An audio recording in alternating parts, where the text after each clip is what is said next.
So what up, people? Today is a real Nagas Q A day.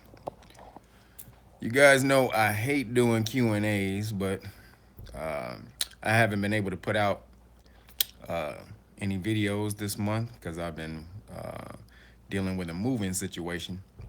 So I got to be out by the first. So I've been dealing with that. So I've been able to put out any educational information. So I'm doing a live stream today to just because I know people had questions still from the last live stream and from the Face of the Dragon documentaries that I did, or the Face of the Dragon documentary that I did. And if you haven't seen it, y'all bullshitting. Get over to the Patreon and subscribe. That's patreon.com/real Nagas, and it's only $2. You only got to subscribe for like $2. You can see all the videos that I put on there for that subscription. But Face of the Dragon documentary, I'm going to at some point in time I will release it publicly. I have no idea what time that is that yet, but I just really want the people who really want that information to get in there and check it out so they can pass it on, and then I'll give it to the people who are on some side shit, on some side information shit. But I want the real people to get in there and check out that documentary. Um, but questions. This is why it is today. Questions. If you guys got questions about anything from the show, from the documentary, from any of the wordplay videos, if there's some words you guys had that I went over in the wordplay episodes, and another one is coming. Don't worry. As soon as I get my living situation straight, I'll be back on the game with the videos. But any words you guys you were sketchy about that you didn't know what they meant. Anything that dealing with the cryptocurrency. That's another thing. You guys. So on the Patreon channel, I'm going to be doing uh, a cryptocurrency series, and it's not going to be really long. It's just trying to get people into understanding what it is, because right now the I did a quick little documentary on the Real Nagas channel. You can check that out. But so for right now, there's major hype about all of that, and I just don't want melanated people to miss out on what's going on, because that stuff is more about the technology and not the currency at the moment. See, a lot of people are getting hyped on, oh, let me buy Bitcoin and all this and that. That's not really the game. See, they want you to jump in on that game and bullshit, because the people who are really at the top level, they get the neophytes, the people who don't know what they're doing. They get you involved in at the hype level, and they make all the money off of you. So that's not really what that game is about. The game is more about the technology. You don't want to miss out on investing in technology. That's why I did uh, the cryptocurrency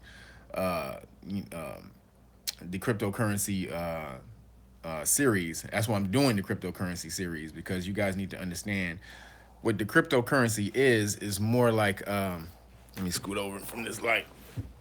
So what the cryptocurrency is more the technology, the software, the that's behind it is what's going to take over. And this is what Caucasian people are investing in. So the reason that it's going up and down and crazy right now is because so many people are hearing about it and trying to get into it and buy it, and then the people at the top are making money off of all those people. But the technology is what we're going to get into, and why you should invest in that, because we always miss out on technology. That's our main thing. Why we're always behind is because we're not on the next coming thing, and because of that, we will always be behind. No matter how much TV time they give us, no matter how much or I like to call coon time. No matter how much of that they give us, how much money they give us, you will always be behind if you're not investing in the next technology and what's going on. A case in point would be like the rapper Chameleonaire. So Chameleonaire, he came out with the one song "Riding Dirty," and everybody knows him for that. And then he fell out. Now, if anybody asked about Chameleonaire today, most people would probably think he's broke and working at McDonald's. Far from the truth. Chameleonaire is a technology investor. He's like one of the biggest technology investors in Silicon Valley.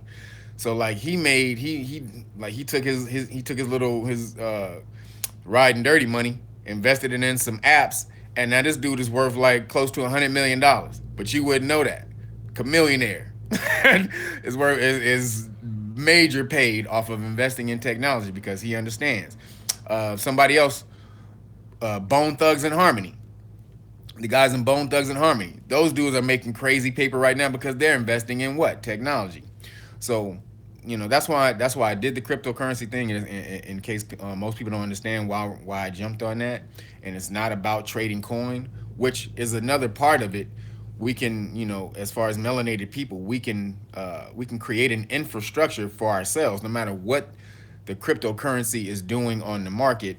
We can pick a cryptocurrency, trade it in between us, between ourselves, and make that just the medium of exchange between us.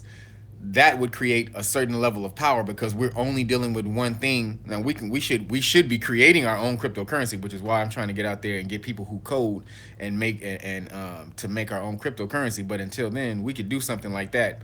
Pick a cryptocurrency, make it our own, and trade with that, and then that would create a massive amount of power because now we're only dealing with this, and in dealing with this cryptocurrency, we can do major stuff with it just between ourselves now because we have an understanding that we're only dealing with melanated people.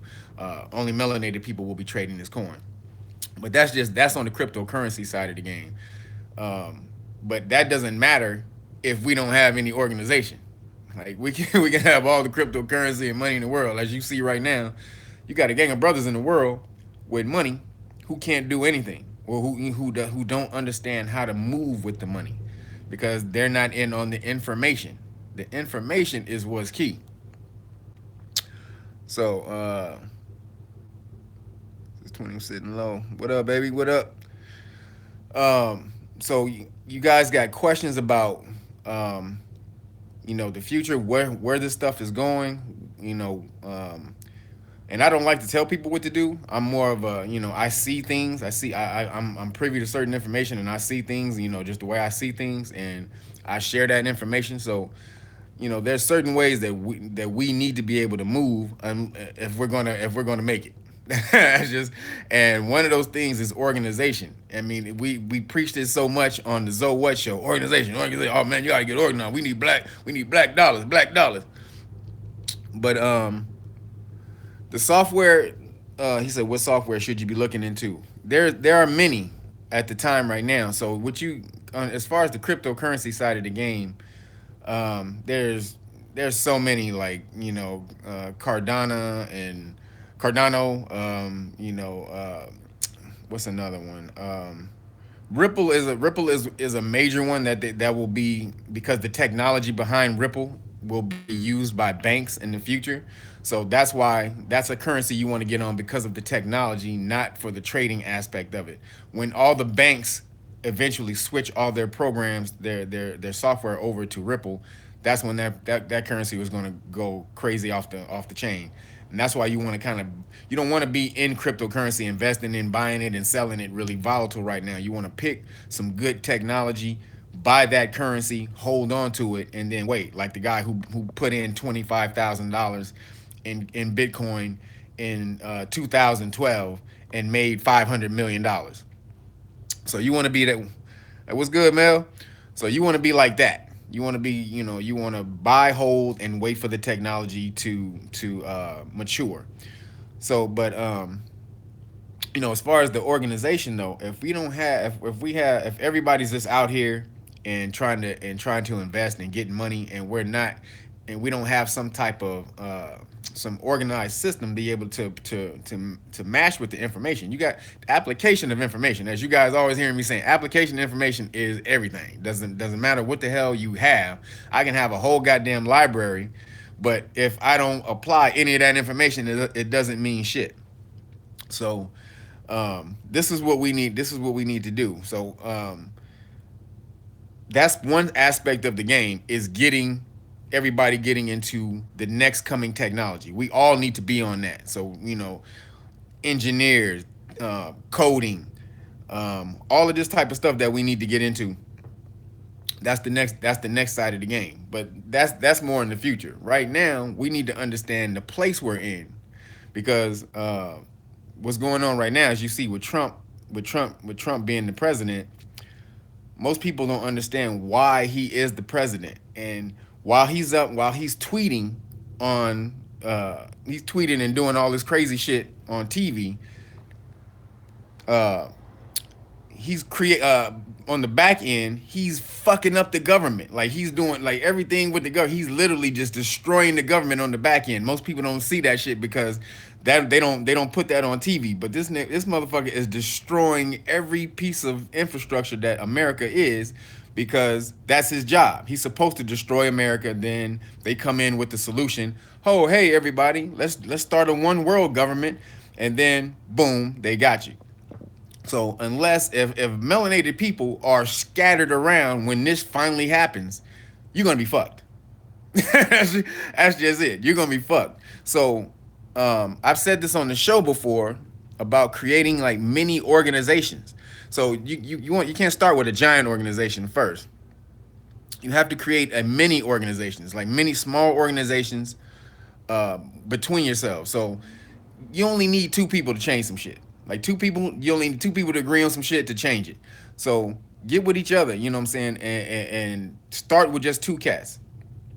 Create an organization. You can create an organization like a bud business. I'm always talking about doing bud. That's another next thing that they're going to be creating.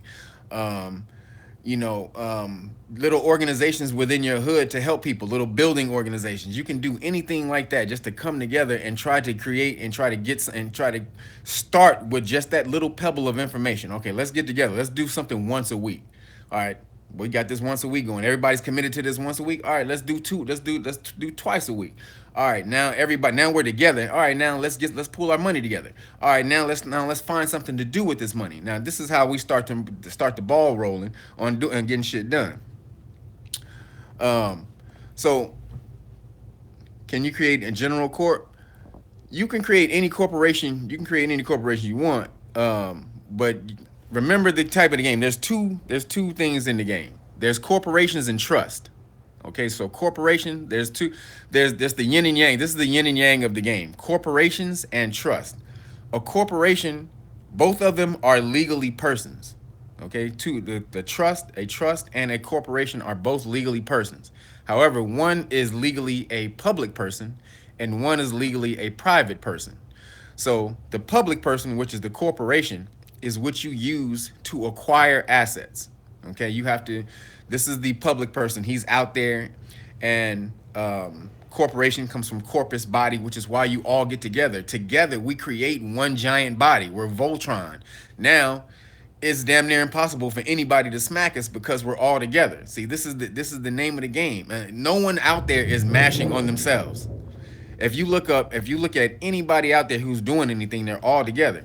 So as far as that corporation, you acquire assets with the corporation, and then you funnel those assets into a trust, which is the private person. Sorry, we got a dumbass out here who thinks a loud motor is, what I'm saying, oh, I got a big dick. But anyway, so the trust is a private person. So public and private, two different things. You always want to be in the private, or you want to have one foot in both.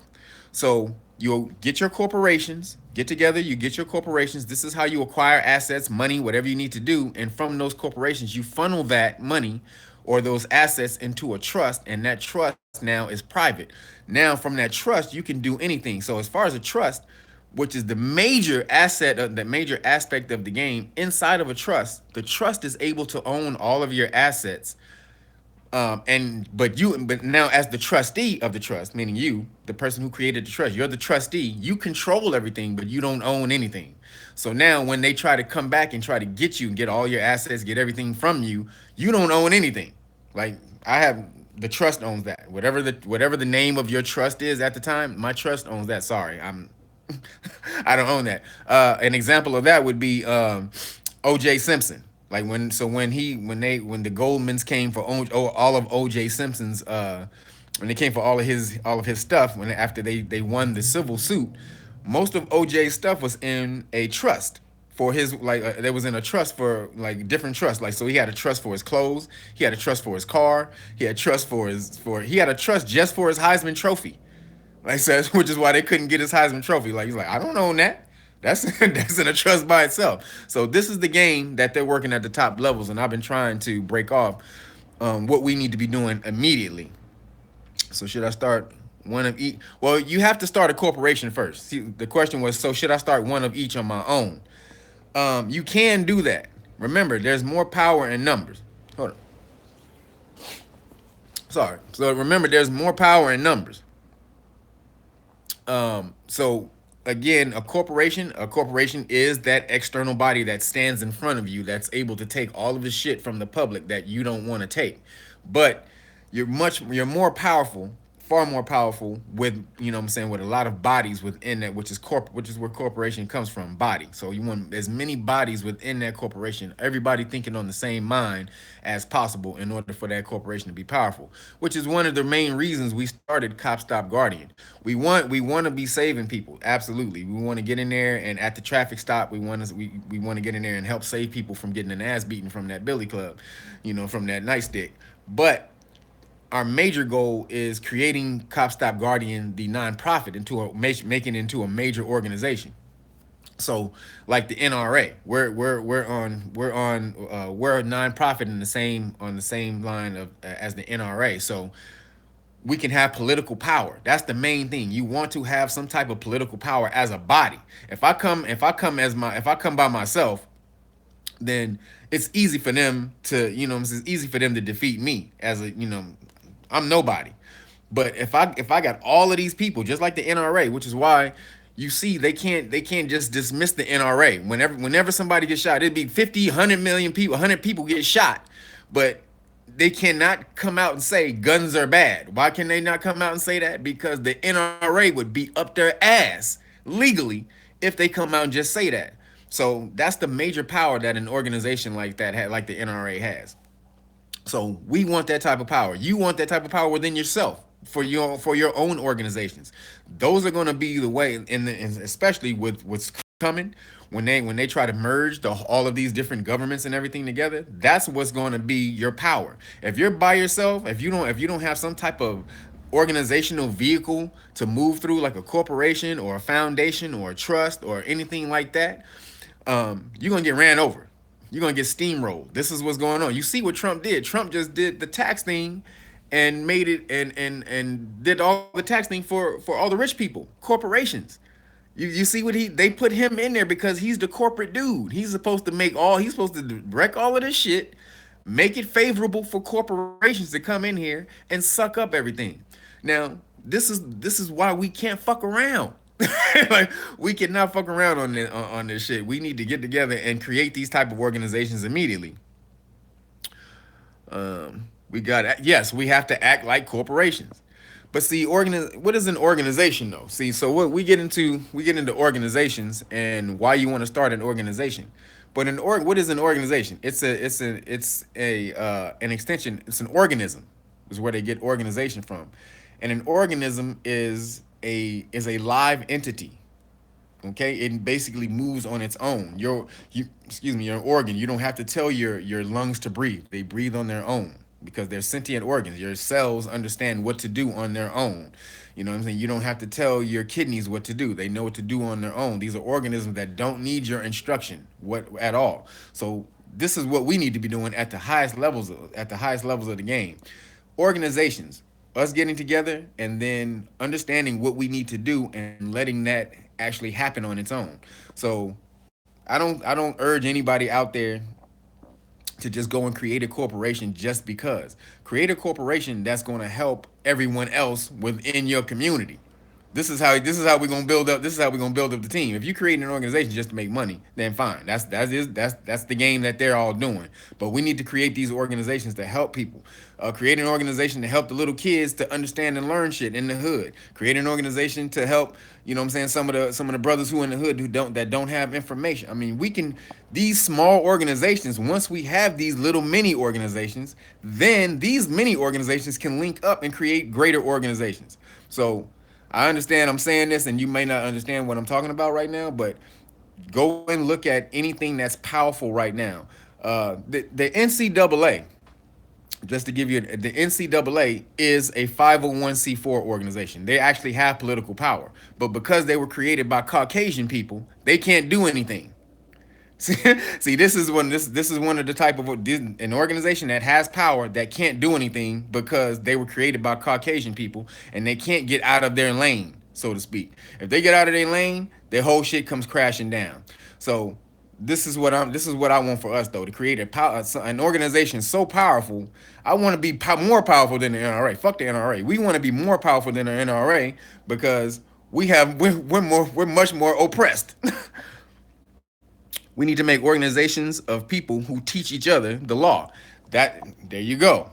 That was one of the things that Cop Stop Guardian is doing. So once we get the app created, we will have links to what we call law study groups. And so you can link up with people around the country, even around the world, because laws are different around the world, but definitely around the country, you'll be able to link up with people around the country and create law study groups. This is the type of stuff we need to learn in order to be able to move on. Because right now it's a volatile game with President Orangutan in the office. He is literally destroying everything that made America what it was, which is more sovereign, private, personal type of stuff. And he's making everything more favorable for corporations because he's just one big conglomerate. So they said, okay, let's put this motherfucker in office. He'll fuck up everything, make everything more favorable for corporations, and then we'll come in and sweep up after he finishes fucking up everything. So this is what we need to bypass. Unless we create these different vehicles to move in, we'll get steamrolled by them. So that's why we need to understand these technologies and cryptocurrency and all the rest of that stuff.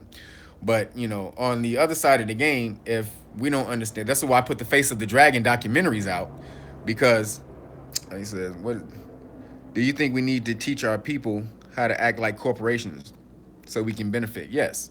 We you yes, you definitely need to act like corporations, but you can't act like a corporation if you don't have cooperation. See, a corporation takes cooperation. And if you don't have that within the community with other people, then you can't even begin to think about creating a corporation. Most brothers, when they get into a business together, they want to know who gonna have more power, who gonna be getting more of the money. You know what I'm saying? Who gonna be able to tell who what to do? Oh, nigga, I ain't doing that. Well, you can't do that. See, the very first thing you need to understand when you're getting into some type of organization, everyone needs to get in there with the mindset of I'm going to do whatever needs to be done. Okay? Not like I'm going to let him get it. I'm going to let him handle that. I'm going to let him handle that. It needs to be the mindset of the mind state of whatever needs to go down, I'm going to handle it. And you have to understand contract law, private and public. Absolutely, contract law is another part of that. Is another part of that's the major part of the game is contract law. But in creating organizations, you understand that you have to understand how to create the organization first. And again, cooperation. So getting into the organization, getting into and what's up, brother? So getting in there with that organization and understanding, okay, we can't let small bullshit beef come between the major goal. What is our major goal? All right, let's put it down on the table. Why are we here? Why the hell did both of us wind up in this room together, or all three of us, or all 5 or 10 or 20 or 100? Why are we all in this room together? Okay, this is the major goal. Let's put that on the table. All right, boom. Everything else on the side, that has to fall to the side. All your personal goals, your biases, all that shit. We have a collective goal. That's first. Whatever the other bullshit is, the collective goal has to come first, or we won't get shit done. So this is what Caucasian people understand. They no matter what happens, the collective goal is what is at the top of the list. Okay, so if Bob walks in and he talks shit to Jimmy, Jimmy, God damn it, Jimmy, what the fuck are you doing? I needed this. I mean, does Jimmy get upset and trip out because Bob just came in and cursed him out about some shit? No, even though Jimmy may took it personal, Jimmy understands that the main goal is getting what we need to get done. So yes, stay focused on exactly. Staying focused on the big picture. So, but melanated people are emotional people. What's up? How you doing, brother? So, melanated people are emotional people, which is what we need to buy. We need to get past. Oh, I'm butthurt. That whole I'm butthurt shit. So, when a brother talks to us crazy or looks at us crazy, or we instantly take, what I'm saying, something somebody said wrong, and then we're through with that motherfucker from right then, and that's how we'll think of that person. Oh, fuck that nigga. No, what is our main goal? You understand that collectively we are in the shit. And unless we get together and collectively pull ourselves out of it, is nothing will happen. Hold on, I have to adjust this light in the room for a second.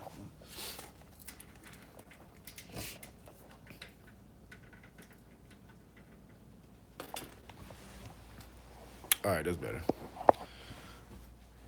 So, so getting together and understanding who you are, absolutely. That's why I released the Face of the Dragon documentaries. What up, Big Trey? That's why I released the Face of the Dragon documentaries, because if you don't know who you were and the power that you had, you'll never try to regain it. You'll never try to get back there. You'll always be on whatever the society and the elites are pushing to you, unless you know, like, dude, fuck that. I used to be on some God shit. First of all, you created all of this. Corporations, organizations, all of that is your creation.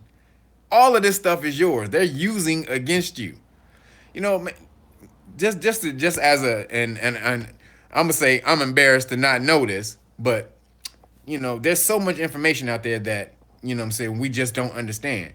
There's a person, and I just found this out the other day, because I was watching BET. What's that show on BET? The Black Card. So it's called the Black Card. Basically, it's a black trivia show on BET. And I thought it was gonna be some dumb shit right off the bat. See, that's my preconceived notion again. So I'm like, all right, let me just check it out and see what it is. So they're asking questions, trivia questions, some mainstream, contemporary, popular questions, and some really intricate historical questions. And one of the questions was, which one of these things didn't what is it? It was Ann Jackson, I think. I think it was Ann Jackson or Mary Ann Jackson. I forgot her. What was her name? I think it's like Mary Ann Jackson. Which one of these things she didn't create? And it was like call waiting, caller ID, fiber optic cables, all these different things. And I thought all of those things. And then, and so the brother came on there, and it was one way out of the question. It was like hamburgers or something like that, and that was the one she didn't create. And I didn't know it was a black woman who created call waiting, caller ID, fiber optic cable. The reason you have cable today is because of a black woman or a melanated woman. So these are the things that we have done, that we create, and we contribute to society, that we have no idea that we're, what I'm saying, we created these things. So corporations, organizations, all this different type of shit that's out there, we created that. We need to regain that information. Okay? Stop being so emotional behind the information, and we have to reapply it. First of all, we have to gain it, we have to understand it, and then reapply it. So just on a level like that. And like I said, I was embarrassed to not know, something like that. But that's not a mainstream thing that they would tell you, that a black person or a melanated person created call waiting and fiber optic cable and all like that. This is some main, like, I guarantee you, if you ask 10 people on the street who created all that stuff, they would first of all, most people wouldn't tell you, but they wouldn't be able to tell you. But most people would probably say a Caucasian person created it, and would never ever know that a melanated woman created this. So this is why we have to get back on the information first. Again, information, but unity, getting together with that information and creating organizations. Organizations is the only thing that's gonna save us, man. Nothing else. No, you can have $100 million in your house, and if you're by yourself, all somebody has to do is burn your house down. That's, you cannot live. You cannot be in this shit by yourself. So, what's up? What's up, fam? All y'all in here? Mel, what's up? So, again, so questions on Face of the Dragon documentary. If you've seen the Face of the Dragon documentary, or if you have any questions regarding the Moors, this is what this is for. This is a Q and A. So, hit me with a couple of questions that you guys want to know. Um, Hit me up with a couple of questions that you guys wanted to know. You said organizations are illegal.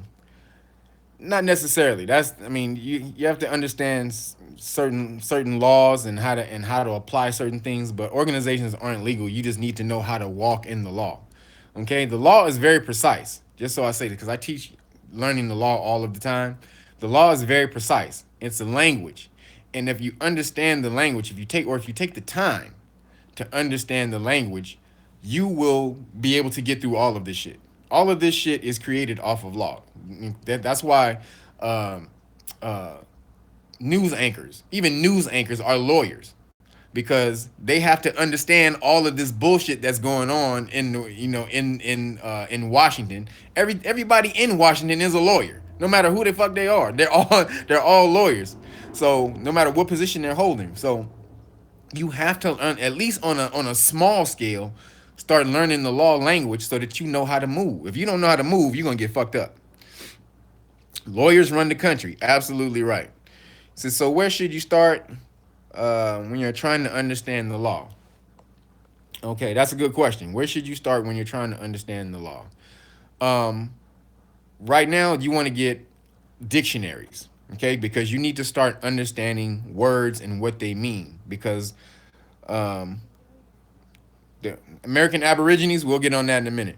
But you need to understand your these words and what they mean. Just like I did wordplay and I did the legal words, I did the King's English and the Queen's English.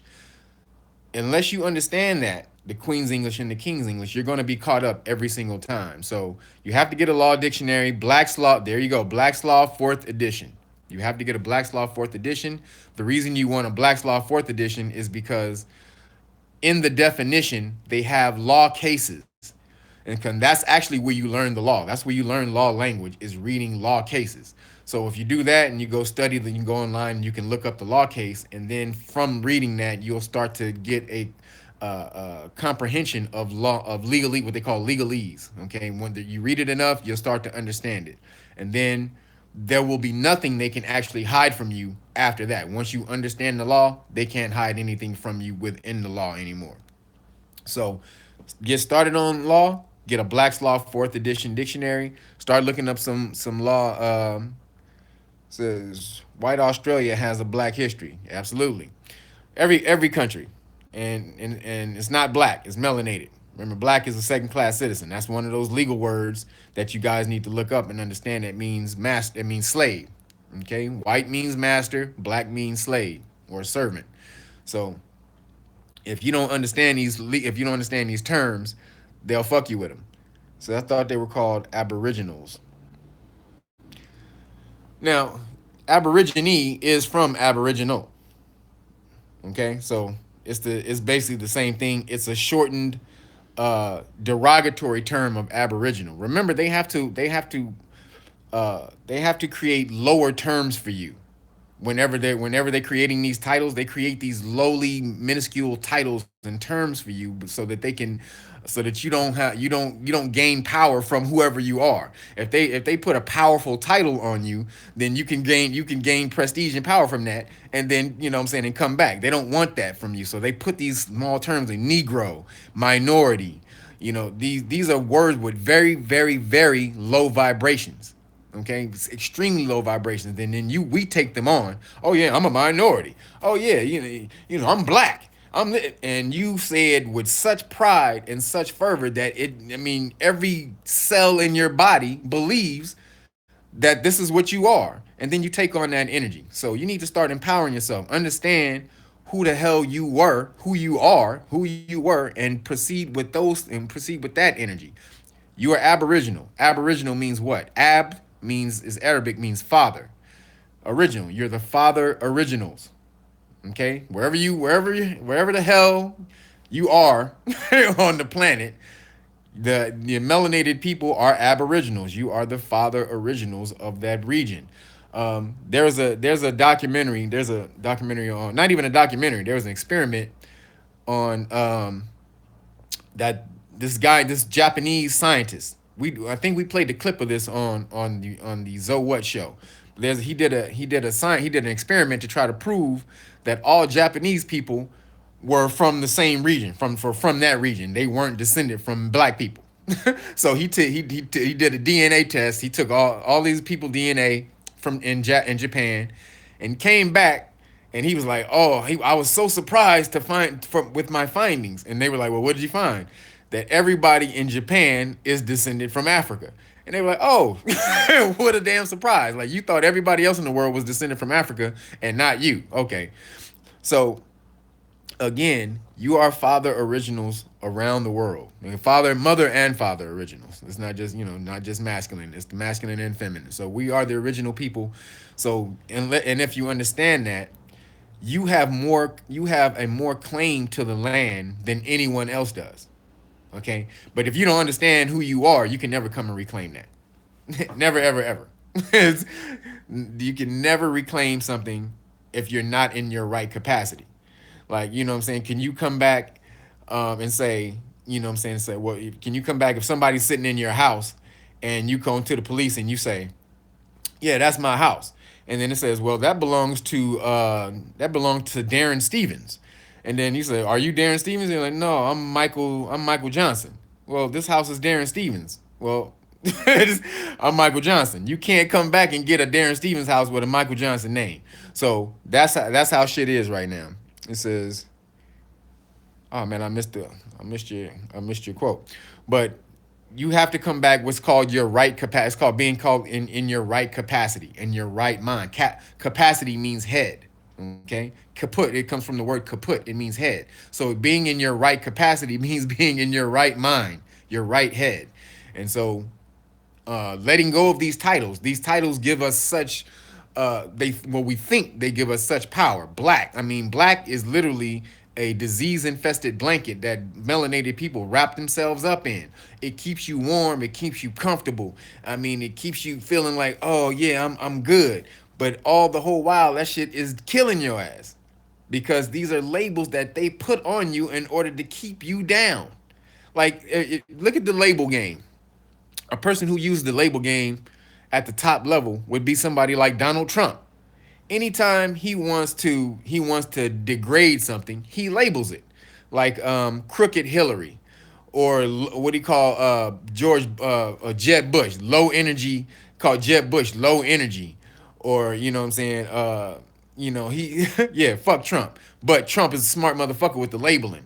See, you can fuck Trump, but always be open to lessons. Even your enemies can teach you lessons. And Trump is a smart motherfucker about labeling. And he understands that most of America is stupid. See, this is what most people around the world, they want to give America the benefit of the doubt, like America is smart as fuck. No, America is not intelligent. They dumb motherfuckers, which is why some people in these little rural countries or these little rural areas will think a billionaire is on the same plane with them, because he talks regular. Like, are you stupid? This motherfucker is a billionaire. He would piss on you if you showed up outside of his house. But again, because he understands the label game and how to make shit simple. And what do you say? Was this woman? I didn't catch your question. But the labeling game is, you know what I'm saying, is what puts us down, is what puts you into a category that everybody can now, you know what I'm saying, they can, once you're put into a certain category, now people can control that category. Okay? Your class or your status within this landmass and even around the world is so much higher. It's at the highest level. Not even so much higher. You are at the highest level. But if you don't understand that, you can never come and reclaim that power. And that starts with stop calling yourself something that was meant to call you a slave, that was meant to take your power away from you. Like Arabs, for example. now is a terrorist, right? But Arab, see, again, Arab is a label. Arab doesn't mean anything but traveler, desert traveler. And they gotten most people to think Arab is actually a race. So that's what they'll say. Oh, that's an Arab, or the Arab just this, or the Arabs did that. The Arab, that ain't nothing but a person who traveled in the desert. That's it. It's in the same region though as over in Africa. Just because you got a small little, you got a small little water, you got a body of water between the two deserts. They act like those are two completely different worlds and two different races were born on those two different land masses. Those are people from Africa. The Arabian desert is still Africa. So stop with the labeling, okay? Black, you know what I'm saying? African American. What's the other labels that everybody want to call itself? I mean, it's 50 million labels that we have for ourselves that we need to let go. And I don't even like calling ourselves more. Like even more, I use the word or I use the term more, just because in the world it was the last major term that we had of respect. Okay, now more only means dark. So it says, what would most of the cohesive? What would be most of the cohesive? Wait, I'm sorry. What would be most of the cohesive means of organization for our people, being as such a low vibration currently? Well, we are at a low vibration, but in order to bring our vibration up, you have to have unity. Okay, so think about this. So think about a song. If I play one key on a guitar, if I strum one string on a guitar, that just makes one sound. That's all that is. It's just one vibration. Okay, but then I bring in a piano, and then another dude on the piano, he hits that key. He creates another vibration. So now we got a guitar vibration and a piano vibration. Somebody else comes in with a saxophone. He hits a note on his saxophone. Now we got three vibrations. So the collective vibration eventually creates music. Okay, it's harmony. Exactly. So yes, we can be disharmonized, you know what I'm saying, aggregate or individually, but coming together creates a harmony. Okay, and even if it can be disharmonious at the beginning, but that's only because if everyone comes in with their own personal individual goal. If everyone comes into to the collective with one main goal, okay, that's not of yourself, that's not personal. Now, wanting people to come together, if that's a personal joy you get, then fine. But it needs to be not of for you. Okay, that goal needs to be a collective goal. And then once everybody's on that keynote, on that vibration, then everything can work out. Because when everything starts to fuck up, we can always go back to that starting point of what is the key goal that we came together in the first place. Okay, this is why we need to be together. And that's why Caucasian people do. This is why they have what's called a business plan. Because when everything gets out disjointed and out of control, they can always go back to what they call their business plan or their articles of organization, okay, or articles of incorporation.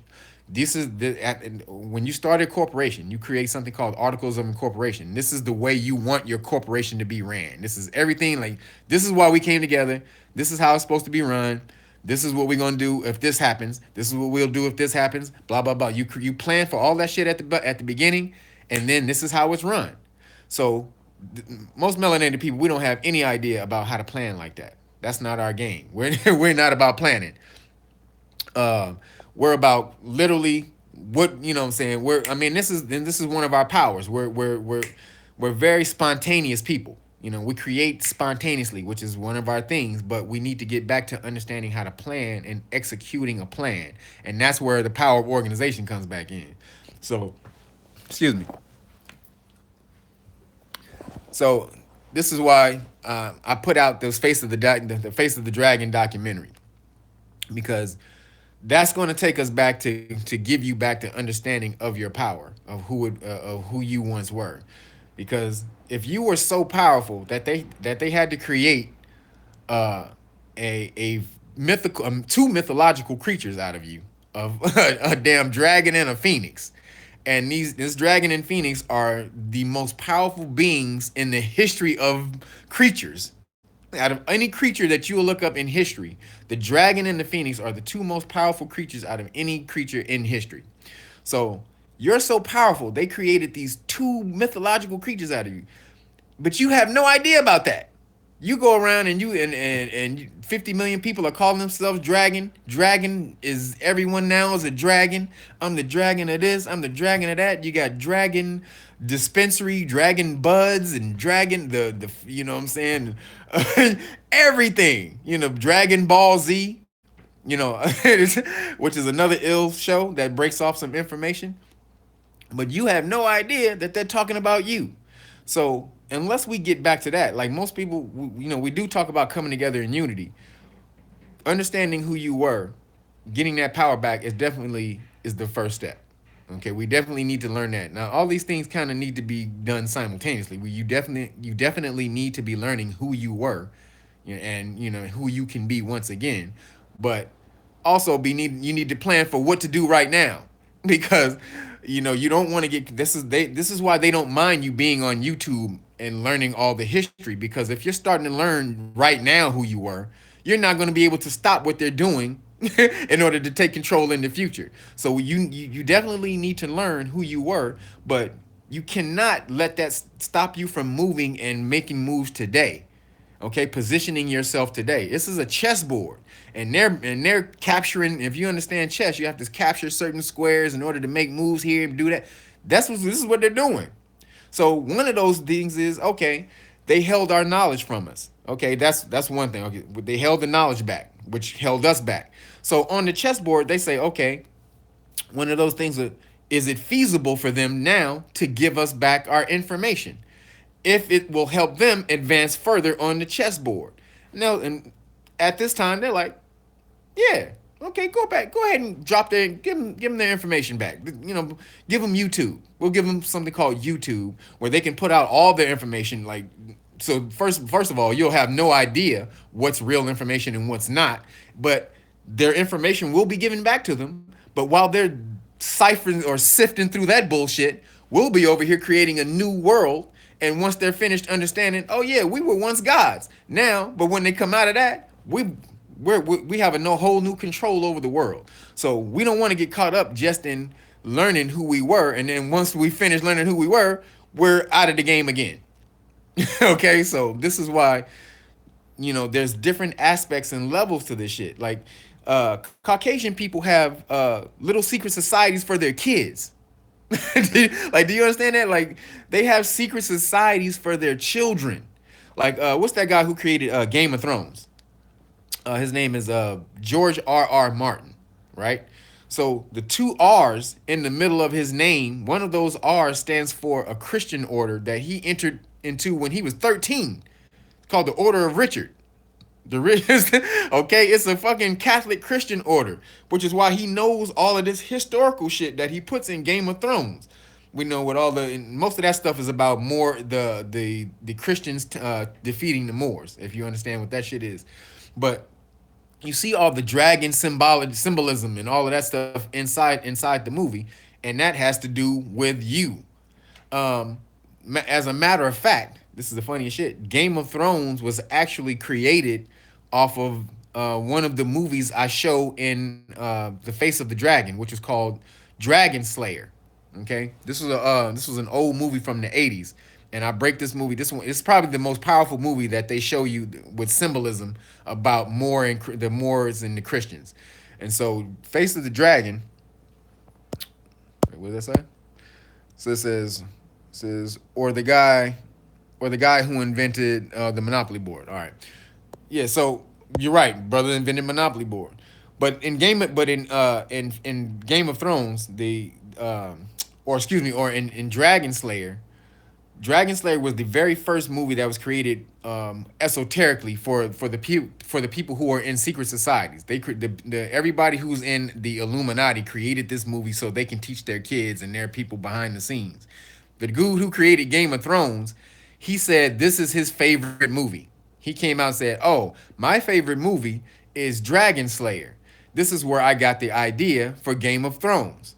So you understand that the information that they learn from a very early age when they're children.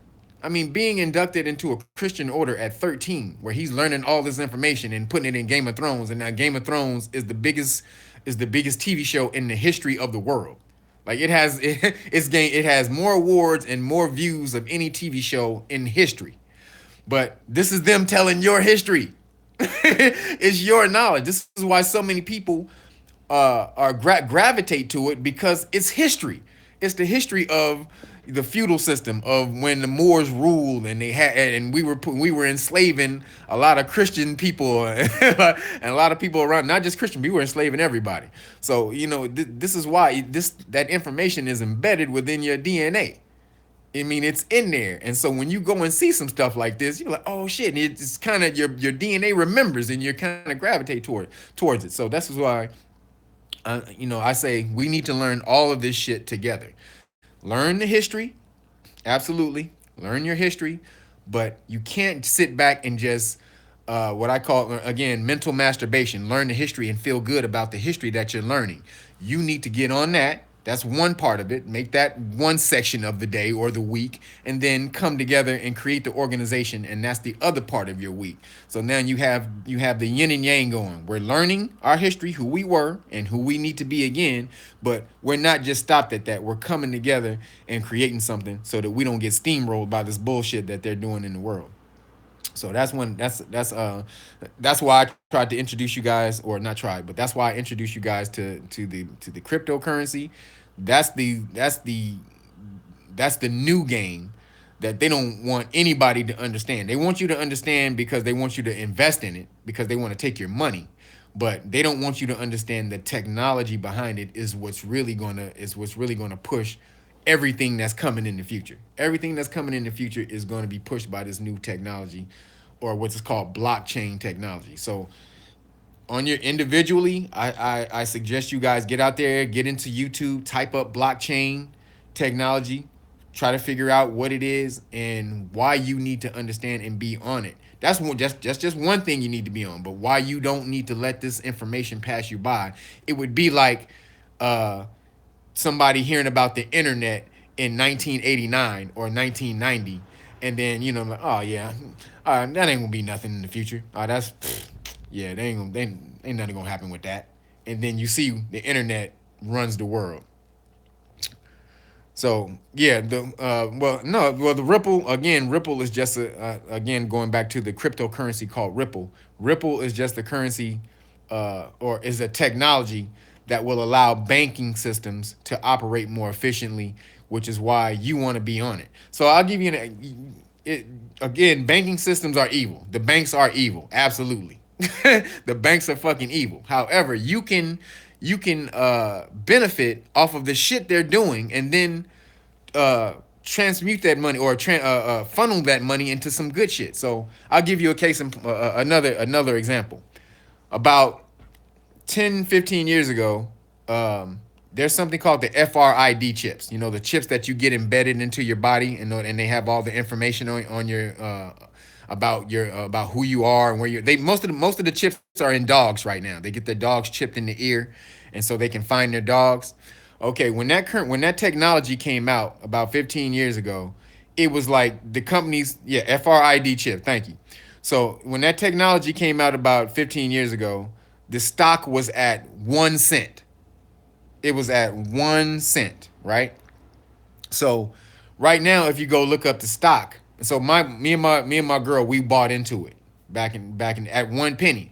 And so people were like, well, why, if that's what they're going to use to take over if they're going to use that technology to take over and do the one world government, uh, why would you buy that technology and help them out? I'm saying no. What you want to do is get on what they're doing, benefit from that, and then funnel that to corrupt the game. Like, okay, so if they're gonna make money off of that, you make money off of it too, and then funnel that money to change the game. So we invested in the FRID chip. Now the company that we invested in, there was a few companies, but the company we invested in at that time, um, they were on the stock exchange, and they had did something kind of crazy. So we kind of had left that company. However, we pulled our money out. But if we had left our money in the FRID thing, I think we had bought like maybe 1,000 shares or something at the time, or $1,000 worth. If we had left that money in, we'd have like, I think the FRID chips are worth like $14 a share right now or something like that, $15 a share. So we'd be worth like 14, $15 million. So again, this is technology. This is why you want to get in on technology before that shit happens. Before it happens. So this blockchain is like the same type of thing. It's the technology that all the Caucasian people are on. They're trying to figure out a way to best implement it where they can make the most money. So you get in on that shit. Don't let them fucking do things without you being involved in it and understanding what that shit is. Okay? Jump in it, understand, learn. Don't just jump in and invest. Learn about the technology. The information is what's key. So again, that's one aspect of it. But I want you guys to start trying to create these mini organizations. Should we invest in blockchain instead of cryptocurrency? Cryptocurrency is blockchain. Okay, it's the same thing. The crypto part of currency is blockchain. Okay, that's what it's called. So that's what you need to understand. Learn what blockchain is. Blockchain is just the terminology they use for the technology that encrypts your money. Okay, it's called blockchain because all of your information goes into one block, and then somebody else's information goes into another block, and then somebody else's information goes into another block, and these blocks are linked together and they become chains. Okay, that's all this stuff is, and all of that stuff is encoded, so encoded that no one can uncrypt it without everybody's agreement. Okay, that's why this is so powerful. So, and you want to get into it. Says subscribe to the complex. What you done? Oh yeah, block. Oh yeah, there you go. So Trey just put up something about he just put up a good reference to subscribe. He says subscribe to Complexity Labs on YouTube. They have many videos on blockchain. Absolutely. Um, Another, if you guys want to really learn about blockchain, the guy who created it, or one of the main guys who created it, is called Brock Pierce. Okay, look up Brock Pierce. That's one of the first guys to be involved in cryptocurrency. If you want to learn anything about it, learn it from that guy. Okay, Brock Pierce, some little short white dude. He was actually an actor on the Mighty Ducks. He was one of the Mighty Ducks on that movie. But this dude is so rich now, it's crazy. So look that guy up if you want to learn more on cryptocurrency. But again, this is only so that we aren't left behind. Let's get ahead of the game. Success is what excuse me. Remember, success means what comes next. Let's all be on what comes next. Let's stop being on the bullshit, and on being surprised. Oh, what the hell is Bitcoin? Oh, I'm hearing about Bitcoin. Let's not be the ones to hear about some shit. Let's be the ones to tell motherfuckers about shit. That's what we need to be. Okay. Oh, hey, bro, did you hear about this shit? Hey, are y'all on that yet? Are you guys on this yet? Let's be that people. Okay. Uh, this is if you are in Cali. Is there an organization that helps people get into the weed industry? Yes. So if you want to get into the weed industry, this is another part of the game, which is why cryptocurrency is going to be so big, is because um, the Trump administration just came out and did away with the Obama leniency on the weed industry, right? So Obama came out, he said, uh, we're not gonna mess with the states or the weed industry in the states where it's legal. So everybody's like, cool, we're good. That means basically weed is legal in every state where, or any state that makes the weed legal. What I'm saying, we're going to leave it alone. Then Jeff Sessions just came out about a month and a half ago and said that we're going to roll back the Obama leniency thing on weed in every state. So basically, what that means is, if it's a federal one, if it's federally illegal, okay, if it's unlawful federally, meaning most banks can't mess with currency or business weed dispensary businesses because that currency is illegal. Doing business, making money under the dispensary is federally illegal, so they can't work with the money. Now here comes cryptocurrency. Most of these weed industries or these bud dispensaries are going to be using cryptocurrency to trade. So you'll go in there and you'll, instead of putting money down now, you'll just transfer cryptocurrency like Bitcoin or something to the dispensary, and that's going to make every dispensary in the world flow even better. So now all of these, you have weed dispensaries creating their own cryptocurrency. This is why this shit is gonna be so big. This is why I say like this is not like some technology that's gonna fall. Once the weed industry gets into this shit, that's why you will be making so much goddamn money when all of the weed industries convert to cryptocurrency. And that's all the bud industries around the world, not just in America, especially in California. California is the biggest weed industry the biggest weed industry in the country. Does $3 billion in business every year. By in the next 2 years, because we just made it legal, is supposed to jump to $7 billion. This is the type of industry you want to jump into. Okay, so one of the companies says, are they using crypto? And yes, they use, dispensaries are already using cryptocurrency. You can go right in there and they already use Bitcoin. There's a lot of dispensaries that already use Bitcoin. You go in there, all you have to do is transfer Bitcoin. But one of the organization, if you want to start a weed dispensary in your state, the company that'll help you do that is called Green Zip. Okay, greenzip.com. That's green, GREEN, zip, ZIPP.com. Okay, they will help you set it up for about $2,000. They'll do everything. They'll help you set it up in stages for a different amount of money. So like they'll file paperwork for you for $500. They'll do some another thing for $250 as far as look for dispensary sites. But if you want to pay them $2,000, you give them $2,000, they'll give you everything. They'll do everything for you. Find your dispensary site, handle your paperwork, you're filing your business paperwork. They'll do everything. So that's another game that you definitely want to get into. That's literally at the embryo stage. Okay, these are two industries I'm trying to bring to y'all at the very beginning that you can get into that will create generational wealth if you're very diligent and you know what I'm saying, and study and do your due diligence within these two different industries. Bud industry or the weed industry, especially in California. California is going to kill the game in the weed industry and the cryptocurrency game. So, let's see. Any questions?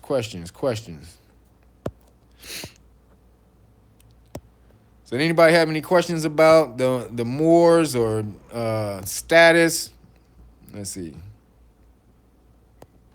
Let me see what questions didn't I answer yet. How do you get family members to learn and unlearn new information? That's a good idea. That's a good question. So, how do you get family members to learn new information? You can't force them. Good luck, Sweet D. Appreciate that. So, how do you get family members to learn new information? You can't force them new information. All you can do is introduce them to information. To any of you who are trying to get all of your family members or your homies or people, you feel that you're the only person with, around that's really on this vibration. And I get a lot of that. A lot of the people who are on the Real Nagas, subscribe to Real Nagas, we all feel the same, that I'm the only person who thinks like this, in my hood or in my family, and how can I get someone else to be on this vibration? Because I see what this information is, and it's so hard to try to get them to try to see it. You can't force anybody on information, okay? Me and Zoe, we used to do this like crazy. When I first met Zoe, we were knowledge ninjas. We would try to slice your ass up with knowledge. Like no matter, we said some shit and you contradicted what we said, we would break out a book, first of all, smack you with it, and then open that book and and dissect you with all kind of knowledge and information. That's just how we were. But then we had to understand that wasn't doing anyone any good. Okay, because at that time, now you're battling and most people are only listening to information to see how they can destroy what you're trying to say. They're not open and listening to what you have to say. They just want to be able to dissect and destroy your argument. And again, the word debate means to beat down into the ground. So if we're debating, then we're not sharing information. You're just trying to beat my argument or beat my information down into the ground. So what you have to do is just introduce them to stuff. Send them a link here, send them a link over there. Um, you know what I'm saying? If you're at home with them, oh, good looking out, Theo. If you're at home with them, play a video. You know what I'm saying? Go to YouTube and play a video that they may be interested in. Say, oh man, check this out real quick. You know what I'm saying? You have to kind of be there and introduce them to the information. Don't just kind of let them do it on there by themselves, because if they're not into it, they probably won't do it without you kind of making them go to it. But kind of be there with them when you introduce them to the information at first, because you can guide them through it. So when you show them something, say, man, check this out. Oh man, but did you see right there? This is what that mean. Oh, this is what that mean right there, man. Oh, dude, they be tripping about this. So you can kind of lead them into it. Now they may not be with you all the way at first, but then what's going to happen when they leave you? You've opened their eye to certain things. So now they'll start to see stuff in their everyday life that kind of will correlate. The universe will help you out when you introduce information to some. When you start to introduce information, the universe will help you out with that. So people will go throughout the rest of their life, their day, and they'll start to see certain things that they were blind to before, that you helped to open their eye to. Like, oh damn, I didn't damn, somebody just told me about that, right? Oh damn, this is what they was talking about right here. That's how you have to introduce people to information. You have to kind of let them blossom into it themselves. You can only show them, like, look, I can point you the way. Like, look, see that right there? But I can't lead you over there. You have to kind of do it yourself. You know what I'm saying? You kind of have to jump on it yourself, because otherwise it's just going to be a battle. And that's a waste of time. That is a literal waste of time. Me and Zoe, we used to argue about this all the time. Zoe used to think that by arguing and battling with people, that he would be able to get through to him. I'm like, dude, you are bumping your head up against a brick wall. Why are you doing that? like don't do like Lou. Again, you're not gonna get through people by forcing information on them. So again, sit back. You know what I'm saying? And also when you do it that way, because you're not bringing them the information in an aggressive way or adversarial way, they'll be much more open to receive the information. Okay, if they don't feel that they have to be on defense, like, when somebody's on defense, oh, back, that they got a blocker in the way. Okay, be more, you know what I'm saying, be more inviting about the information. More so like, oh look, what I'm saying, like you're sharing a gift with someone, more as like, nigga, look what I know that you don't know. Okay, that's the that's the adversarial aspect of, nigga, I know some shit that you don't know. Watch this. Then right off the bat, what I'm saying, people be, they get butthurt because they feel that, oh, you know more than me, and then all of it trickles on down from there. So that's the way you introduce people to information. From my point of view. That's right. Calmness is power. Absolutely. You know what I'm saying? Stay steady. You know what I'm saying? You don't need to be volatile when you're introducing information. Now, sometimes you want to do that. That helps. That does help sometimes. Help people to receive the information, which is why Zoe, he tells you guys the information in a funny way, because it helps to open you guys up. You know what I'm saying? When you're laughing, you receive information a little bit more. Now, in that aspect, you will also miss out on some shit because you're laughing. So you won't also in the midst of you laughing, you are going to miss some information, but it does help you to receive the information a little better when you're receiving it on an emotional level. But more so, be calm about it. You know what I'm saying? You want to introduce information to people on a calm level so that they can get it better. Is Hashgraph going to outperform blockchain because it's faster and takes less energy? That's a great question. For most of you people don't know, the question he just asked, or this person just asked, was hashtag is another technology like blockchain. What I would tell you, don't mess with that yet. It's too new. Blockchain has been working. It's viable. Everyone uses it, and it's not. It hasn't even touched it hasn't even touched where it's going to go yet. So I would stick with blockchain. Keep hashtag technology in your back pocket for when it comes around. Absolutely. Uh, but hashtag is that's some tech that's the technology that will probably overtake blockchain eventually. But most people don't even know what blockchain is yet. So they have to learn what blockchain is first, then get tired of blockchain and see the deficiencies in blockchain, and then move to hashtag. So or hash graph. Excuse me, it's called hash graph. So keep hash graph in your back pocket, but fuck with the blockchain for right now. Which cryptocurrency should I invest in? Man, that's a you need to do your research. See, tech investing in the technology of cryptocurrency is doing research, understanding what team put the currency together. That's a major part of it. Okay, or have these guys been together before? Have they done anything in technology before? You know what I'm saying? Where did they come from? Then look at what they call the white papers. That means their vision plan, what I'm saying, their business plan. That's what their white papers are. What they plan on doing with the cryptocurrency. Is it just to trade, or is the technology behind it going to be for something much more intricate than the currency? That's where you really want to look. If the technology is beyond the currency, that's when you want to jump into it right off the bat. If you look at a cryptocurrency and you do your research on them, and the technology goes beyond just trading the coin, get that, get that right off the bat, because the technology is what's more important. Yes, that's right, Herman. You have to research the companies to try to contact them. It says if you can't contact them, chances are they won't last. Absolutely. So that's good advice. So do your research, your due diligence on the companies. Okay, it's all about the companies. Like, so some people, they will create cryptocurrency in one company and then leave a company and go create another. Like the dude who created like Ethereum. I think he went over and created Ripple. I'm not sure. I'm not necessarily sure on that, but this is one of the guys who created one of the top cryptocurrencies like Ethereum or one of these. They went over and they created Ripple, and then once they created that, they left and created something else. So these are the type of technologies you want to get behind when you're investing. Let's see. Absolutely. Let's see. Are you and Zoe still doing the morning show? Yeah.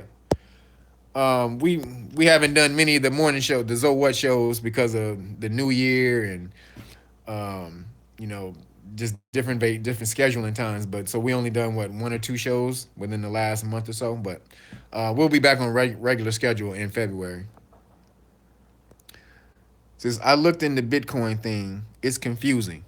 It is confusing because it's confusing if you have to take the time to learn. It will be confusing right from the beginning. It will be confusing. But that's why you need to look at a lot of different things who explain it, because they're going to explain it. You probably will get somebody who will explain it in a way that you're able to receive it. But what's going to happen is, because you've looked at so many different things, you will build up a reservoir of information that you're able to apply it to. So it's the same thing about anything. The more and more information you acquire on it, the easier it'll be to understand it. But Bitcoin, just know Bitcoin is about the technology behind Bitcoin, not about the Bitcoin itself. That's definitely one of the major things, but the technology. I'm trying to get all of y'all on technology because that's who we were. We were about technology. We created things. The pyramids were technology. Do y'all understand? The pyramid, when you created the pyramids, that wasn't for some worshiping bullshit. The pyramids are electromagnetic antennas to help balance the world, to help balance the electromagnetic field of the earth. See, we're about technology, people. We ain't about this bullshit. We're about creating shit, new shit from, what I'm saying, for the future. Absolutely, do that research. Um, let's see. So he says you have to look. You have to look at says you have to look at the different. What do you say? Wait, you have to look at the different altcoins. So altcoins are alternative coins um, that perform task, and will help the world, that will help in the world, and invest in something that's doing that. Absolutely. Again, going back to the technology, which technology or which cryptocurrency technology will help the world advance? That's what you want to look at. Which cryptocurrency technology will help the world advance? Then get on that. Because if this is something that the world may need in the future, that's what you want to be on. And most of those currencies are like 2 cents or 1 cent. Like when Bitcoin came out, it was like it was like point zero zero, it was like 5 tenths of a cent. Like you could it wasn't even a full penny to get a Bitcoin. That's why like they'll tell you the first Bitcoin transaction was a pizza.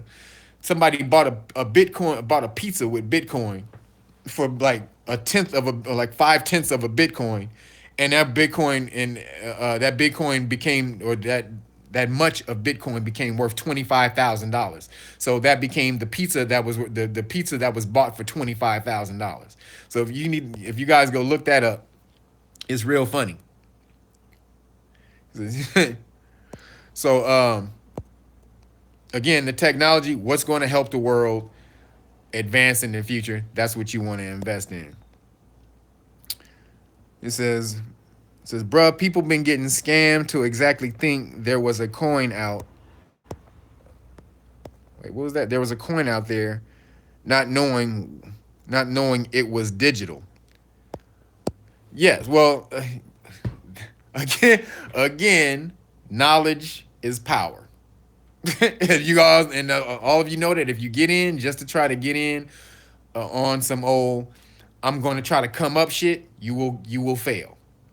If you try to just come up, you will fail. If you get into this to learn and try to advance and understand what's really going on, you will succeed from that. Again, knowledge is key. Everything is going to be, that's right. Everything's going to be digital on this is on the digital side, so we got to understand how to use that. Absolutely. An example I like to use is Hidden Figures, right? So on Hidden Figures, if you guys seen that movie about the ladies at NASA who made NASA go, like they wouldn't have been able to get to the moon if it wasn't for these melanated women at NASA. The computers, all these women in the computing section, they were human computers, and then one melanated engineer. Um, and so what happened was they bought in to do away with the human computing section of NASA. They bought in the IBM computer because they were going to get rid of all the humans. So all right, y'all keep it cool on the what I'm saying on the what I'm saying on the comments. But so in Hidden Figures, they bought in an IBM computer so that so they can do away with all the humans in NASA. What the head supervisor did, which was played by what's her name? Damn, I forgot her name.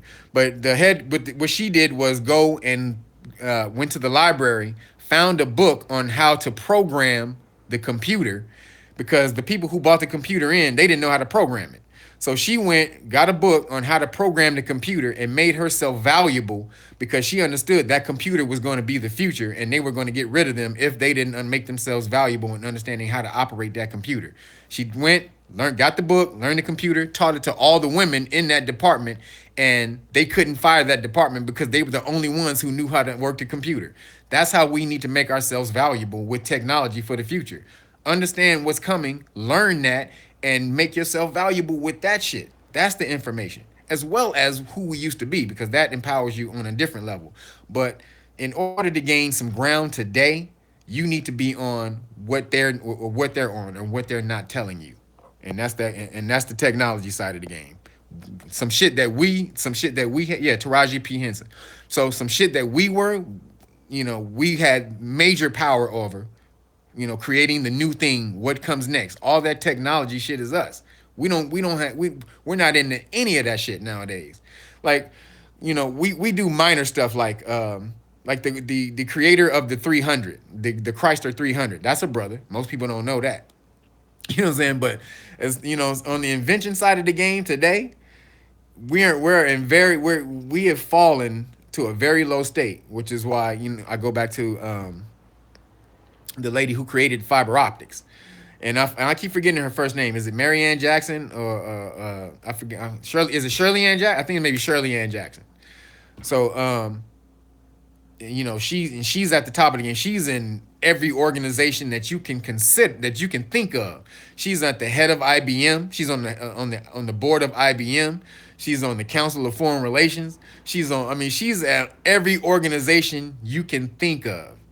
And that she has so much power that most people wouldn't even understand the type of power that she has.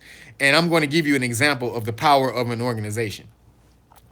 She's on she's on the board. She's like the president of some I think it's some university or something like that. I forgot, Rents University or something like that. So as the president of this organization, her salary is like maybe $2 million a year, which she makes more than any head of any university in the country, right? So that seems like it's powerful.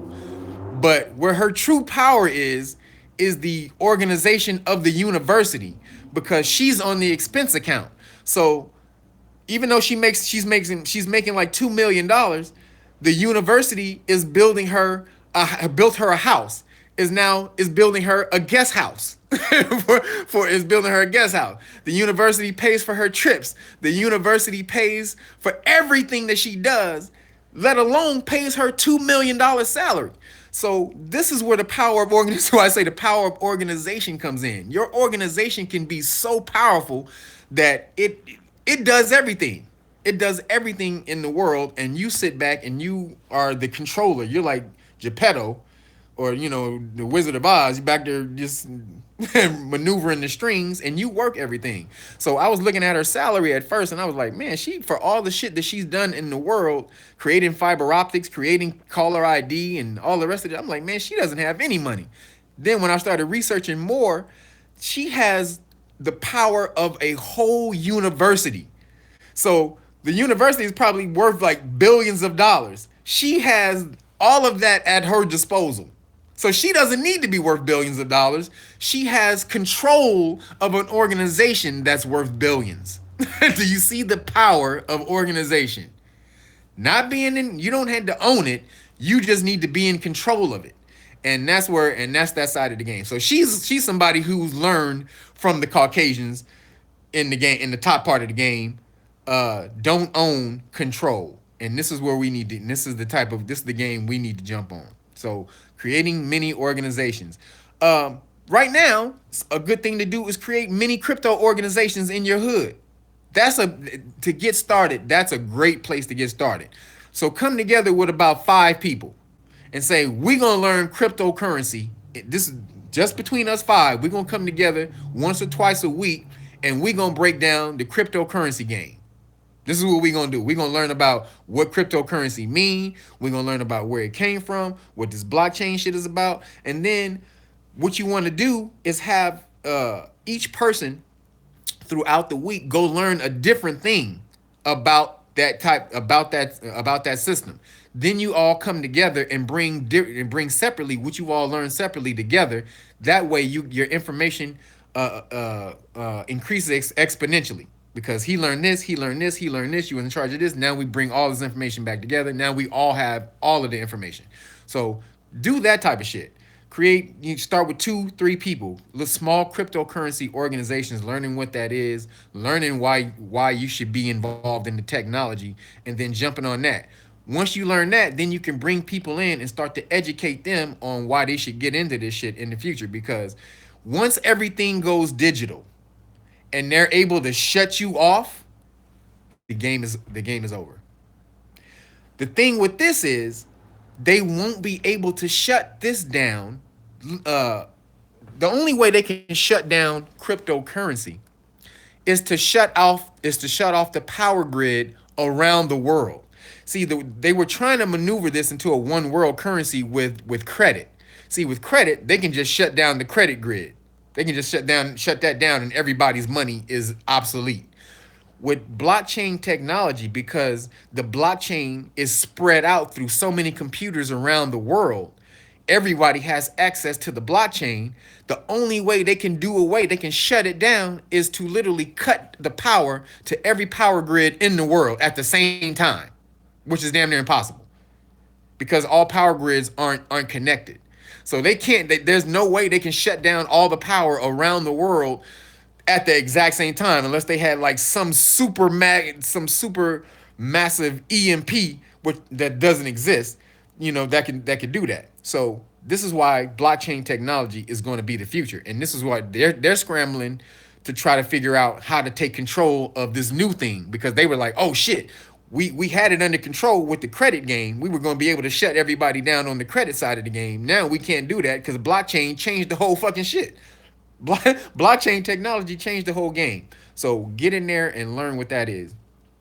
And get in there and learn what that is, so that we can have a foot in the game, and eventually, be major players in that field once it really gets going. It says, how does net neutrality affect digital currency? Yes, net neutrality. So if you guys didn't understand what net neutrality was, net neutrality is when they came in. Obama created something where they said that nobody can if you're a corporation, um, who has access to um, who can control the internet, you basically you can't make the internet, you can't make the internet, what's the term I'm looking for, you have to make the internet even for everyone. Meaning, so you can't make people pay for faster internet, or then you can't, you know what I'm saying, you can't slow people's internet down. You can't send traffic to certain websites that you control, that's under your corporate umbrella. So it basically made the internet neutral for even for everybody. So what Trump did is he came and wiped away net neutrality, and he said corporations can come in there and do that. Okay, we can slow people's internet down unless they pay more. We can funnel traffic to just our corporations that we have, or more traffic to our corporations. So say like one corporation, if you're a news organization, and you're an independent news organization, but Verizon, you have Verizon as your internet company. Verizon owns Huffington Post, so Verizon can funnel all of the traffic to a company they own, which is the Huffington Post, and away from, you know what I'm saying, much more alternative, news sites that'll give you much more even news. They'll just send you to their news sites that'll pump you full of shit that they want. So net neutrality and cryptocurrency, I think they did that as a way to slow the cryptocurrency game down. Okay, because what it allows you to do is, you can control the flow of the information. You can't control the information itself, but you can control the speed and the flow of the information. Okay, so that's one of the ways they're going to try to take control of it. But again, you got too many people fighting against that. I don't think that'll be the game, uh, ultimately. Once it's all said and done, I think that net neutrality will come back. But they're trying to slow the cryptocurrency game down right now, which is why you need to jump on it before they create all the controls and everything that they're going to do to control it. You need to get in and learn what it is now and take advantage of that information right now. Okay, it's the same thing as the FRID chips. That's pretty much they're tagging everybody with these things now. If you're in the military, most military people get a chip put into them, especially if you're going to do some crazy type of operation. They get the chip implanted in them. They're implanting those chips in babies and dogs. Now, 15 years ago, that was unheard of. Nobody was, it was the devil. It was the mark of the beast. Nobody's going to do that. Now it's a standard thing. So same thing with the internet before. No one knew what the internet was. The Today Show, when the internet came out, to Today Show, they came out and they were like, what's at.com? I don't know what that is. What does that mean? What does that at symbol mean? What is .com? I don't. And now today, the world couldn't be imagined without the internet. So blockchain is going to be the same thing. Just get into the technology that's going to change the world.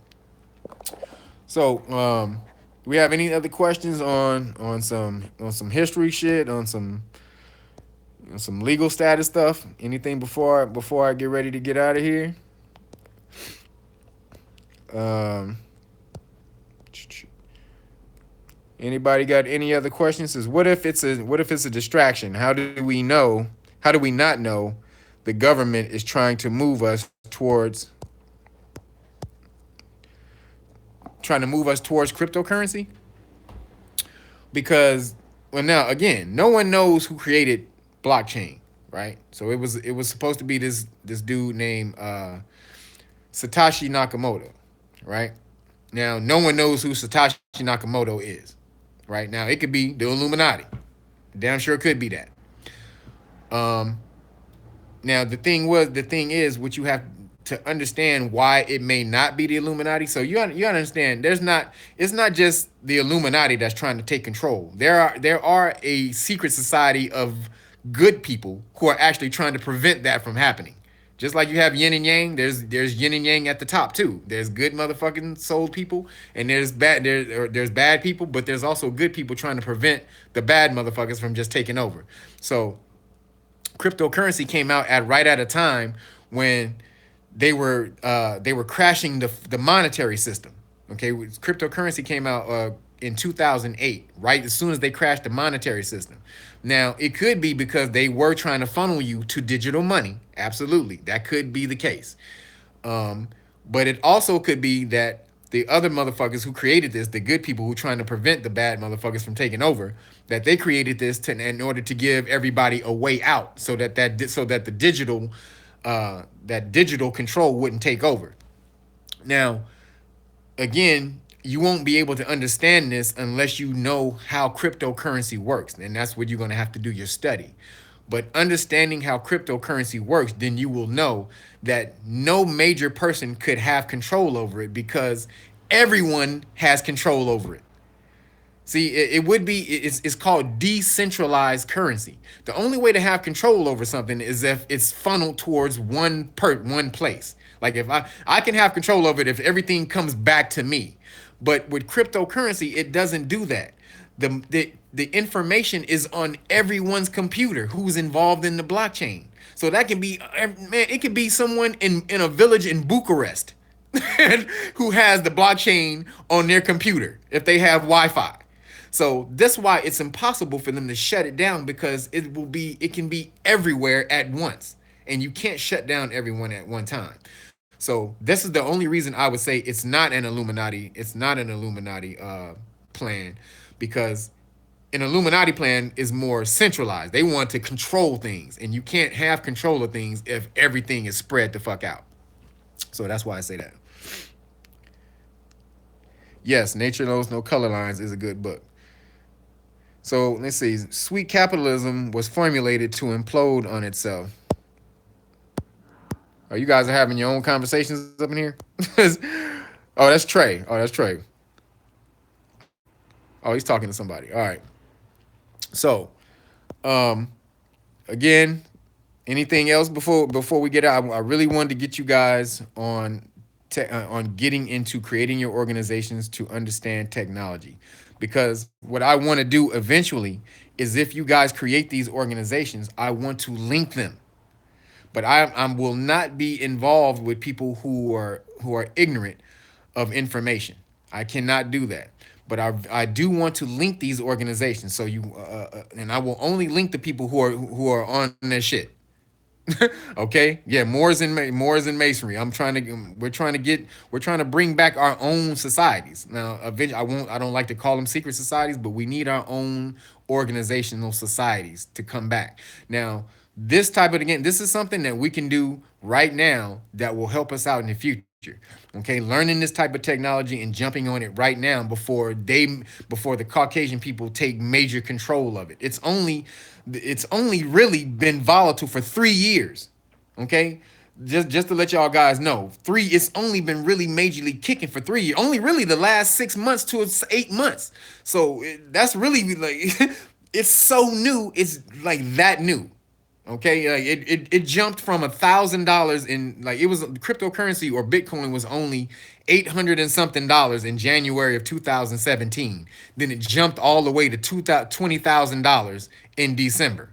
So that lets you know how volatile it's gotten within the last year, and that's because more of the world has accepted it, that it's going to be part of the new technology of the world, and now you have more of the investor, the major cats with money coming in and saying, okay, we need to find some type of way to bring this into what we're doing, because there's no way we can keep it out. It's going to take over eventually, so we need to jump on it.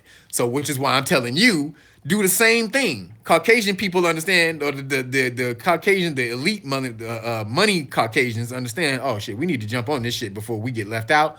Do the same thing. All right, let's get in. Create your mini organizations. Um, I will come, and if you guys do that, if you create your mini organizations or crypto organizations, then we can link up. I will definitely link up with you and do something on the cryptocurrency side of the game. But I will not do that unless I understand that you guys are on it first. I'm not, you know what I'm saying? I'm not, you guys have to be self-motivated to understand and learn. Now, if you guys need to know some stuff, and you need to know where to find your information, I will gladly help you to do that. Absolutely. But I need to know that you guys are self motivated to understand and get in on this game, because remember, an organization is from organism. An organism works on its own. It's it's completely autonomous. Your lungs, your hearts, they all work on their own. They don't need you to tell them what to do. Okay, so and a true organization is something that's completely autonomous, that does it on its own, and then we link with other organizations to do the same thing. So that's what I'm saying. That Maurice, I'm glad. Be motivated, brother. Get other motivated brothers in with you, and the only way to do that is to understand the knowledge. You know what I'm saying? You guys get in. Get. I would say start with like 3 people, because 5 people, is cool. If you can get 5 people who are on the same page, great. I would start with 3. Okay, that's a magical number. 3. Start with 3. Just that right. 1, 2, 3. Get in there and start building on what cryptocurrency is. Don't invest. Don't that's the low side of the game, is investing right now. Learning the information and what you need to know and who's doing what and why their technology is going to help and is going to help society in the future. That's what you need to know. Then expand from there. Once you 3 know your game, bring another person in. Then bring another person, because then once that person comes in and he's going to see that all 3 of you are on top of your game, you're going to be able to pull that person in even better. You know what I'm saying? But if all you coming in and you're fumbling with your words and you don't know what you're saying and you don't know this, you'll lose people really quickly by with half information. I've learned that very early on. Half information is like no information. So start with 3 people, and then once you guys are really into that game, then we will link up. I will link up with you and create these different organizations, because I have other cats who are doing something on the other end of this cryptocurrency game. We want to create a cryptocurrency hedge fund. That's the main goal, is to create a cryptocurrency hedge fund where we're all investing and we can really do something. Now, just to let you know, Caucasian people have already done this. They've already created major cryptocurrency hedge funds. They've already done it. They're on the game. We don't have nothing like that. But I do have a person who used to work with Wall Street and used to work with Merrill Lynch, and he's a brother, and he's going to be creating a cryptocurrency hedge fund for us once we really, we get the infrastructure, we get the people behind it to really do it. So if you guys want to be involved in that, get on your, you know what I'm saying, get on your shit. I will gladly link up with you and be involved in that with you, but I will not do that with people who are ignorant and who don't know their shit. He says, what'd you say, Herman? Don't go Barnes and Noble. That's right, half price books. That's right, don't go Barnes and Noble half price books. ABE books. If you guys actually, so Barnes. So again, if you guys are looking for books, I'm gonna give you just a book reference. One of the main book references I use is called abebooks.com. Okay, abebooks.com. You can find some really good books that you can't find anywhere else. But also, a lot of places where I get my books is also Amazon. Amazon is a great place for books too. But abebooks.com, get your books. But we want, again, I want motivated cats. We definitely need to change the game. And the only way to do that is to be on the next thing that's coming. So when it does come, we're prepared and we're able to take advantage of that knowledge and information, and then help everybody else to elevate with it too. Public libraries, yep, public libraries got gyms, absolutely. Uh, you know what I'm saying? Like, find all the places that you, or wherever you can, wherever you can get information, get it from there. Again, information is chicken. Eat the meat, throw away the bone. You don't, you know what I'm saying? Whatever. If somebody introduces you to information, sift through it for a minute. Maybe they have something in. Maybe at first it may seem like something that you're not interested in. Man, oh man, get the fuck away from here with that shit.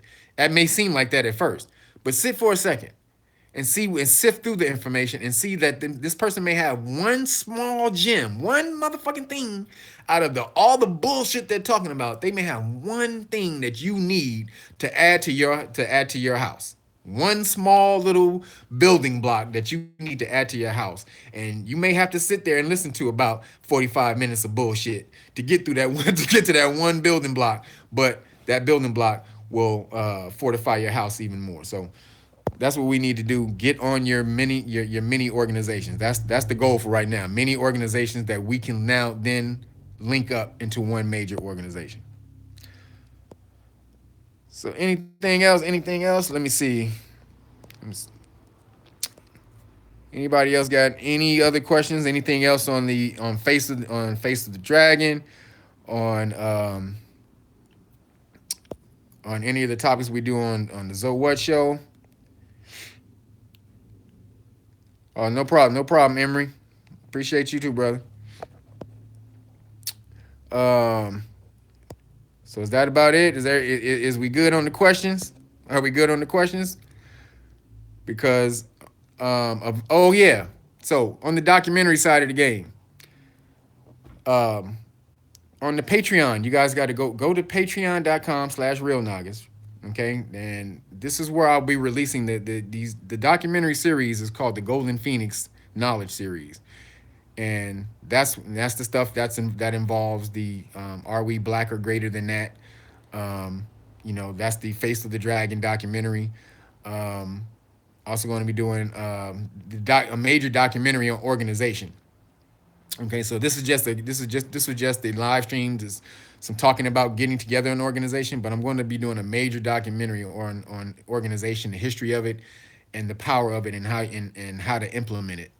But that all that stuff is on Patreon. The reason it's on Patreon is because again, those videos take a long time to do. A lot of energy to do. Like one wordplay video, like it takes about 4 hours a day. It takes about a week, about at least 4 to 6 hours a day to try to find all those words and stuff like that. So again, it takes me time. If I have to work, then I can't do that type of stuff. So if you guys really want the information, I know you do, but I also need to be able to support myself. So Patreon is where I go, is where I put those videos for you guys who really want to help support, and I appreciate you guys.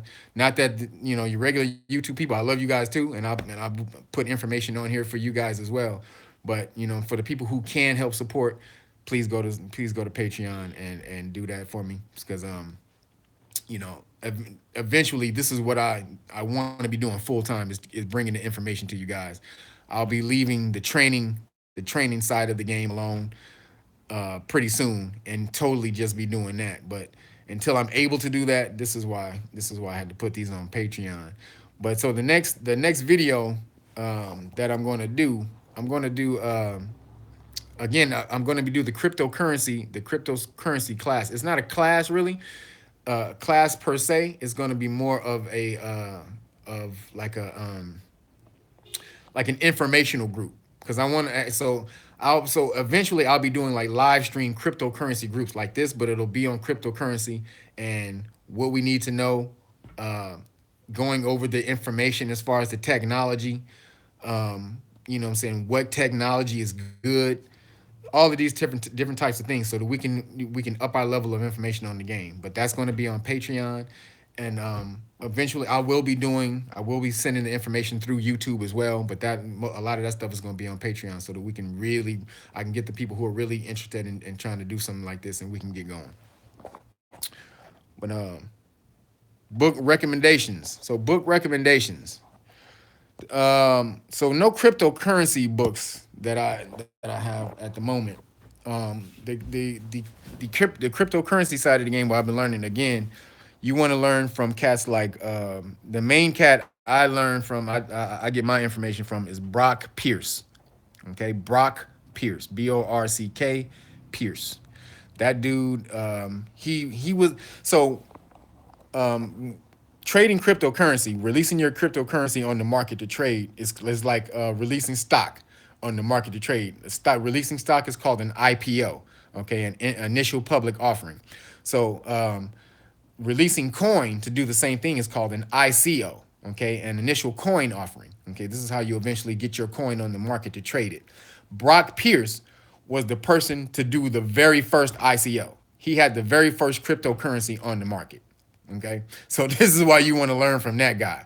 And what he's doing now, he's investing. He has an investment company where he invests in cryptocurrency companies, but also in the infrastructure to make cryptocurrency viable for the future. So basically, he's basically creating a world to make cryptocurrency possible in the future. This is why this shit is going to be off the game, off the chain.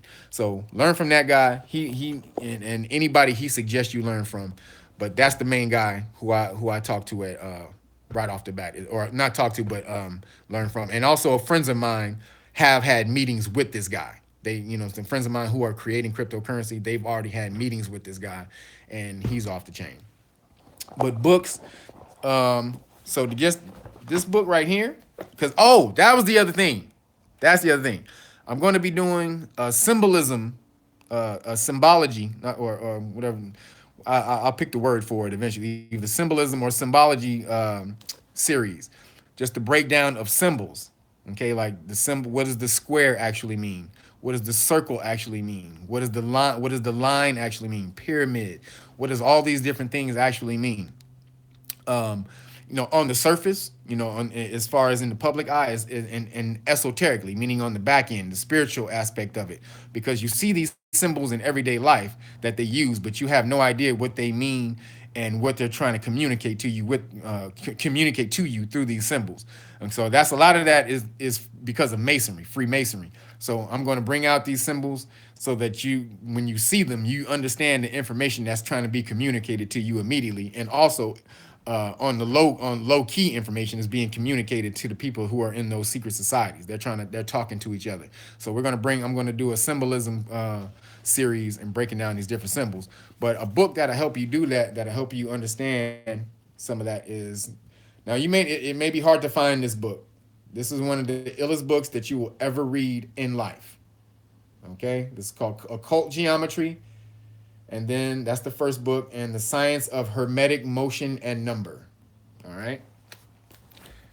That, again, let me put it back up here for you guys. One of the illest books you will ever read in your life. Now, it may take you a minute to get through that, and also you want to have the Kabbalion. Okay, the Kabbalion, you want to read that first before you jump into that book, because that book, it kind of, you need to understand the universal laws in order to kind of, yes, the Kabbalion.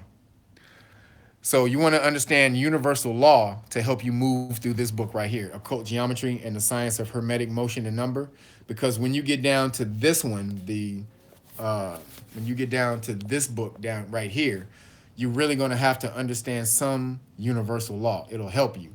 Now, it definitely tries to allude to it and help you and teach you it in the book, or teach it to you in the book. But you want to have a good background of it yourself before you try and jump into that book.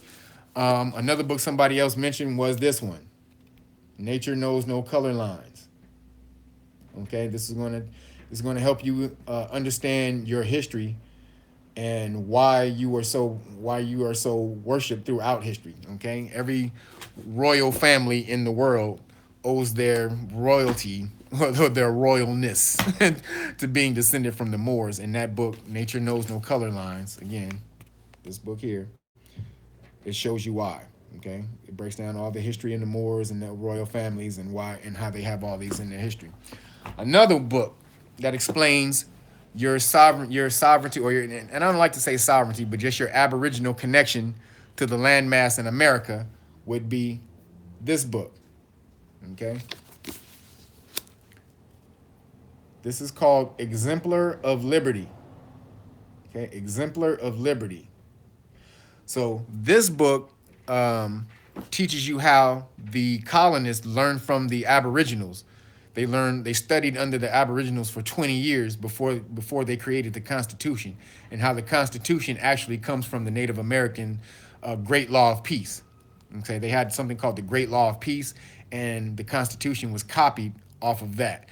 But they had to study with they had to study with us for 20 years before they were even able to create that. So this book again, Exemplar of Liberty, shows you what that was. And if you can see, so you got Benjamin Franklin, and you got the Native American, but under the Native American, you see we the people is under the Native American. If you can see that.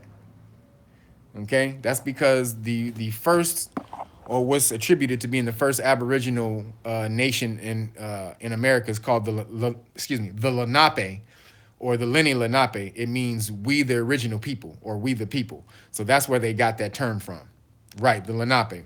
So it means we the people, or we the original people, and that's why in this book, we the people is under the Native American, because that's the term they use first.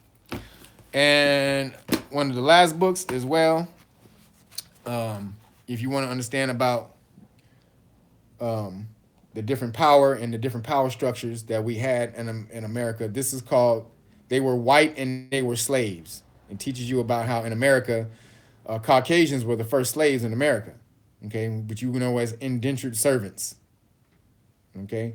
So this lets you know that their whole status has been changed, and it was changed in order to create different the class structure that we are in now. And because at the end of the day, they understood, okay, at first it was just class, it was rich and poor, but they understood, like, okay, if we make it just rich and poor, it's way more poor motherfuckers than it is rich, so we got to divide that. So it is rich and poor, but then we got to make it rich white, we got to make it rich white people, and, and rich and poor white people, and then poor black people. So they created two different categories between themselves: rich and white, rich and poor white people, or Caucasian people, and then poor black people or poor melanated people. And but this book right here lets you know, or shows you how the Caucasian people were these first slave class in America. Okay, they were white and they were slaves.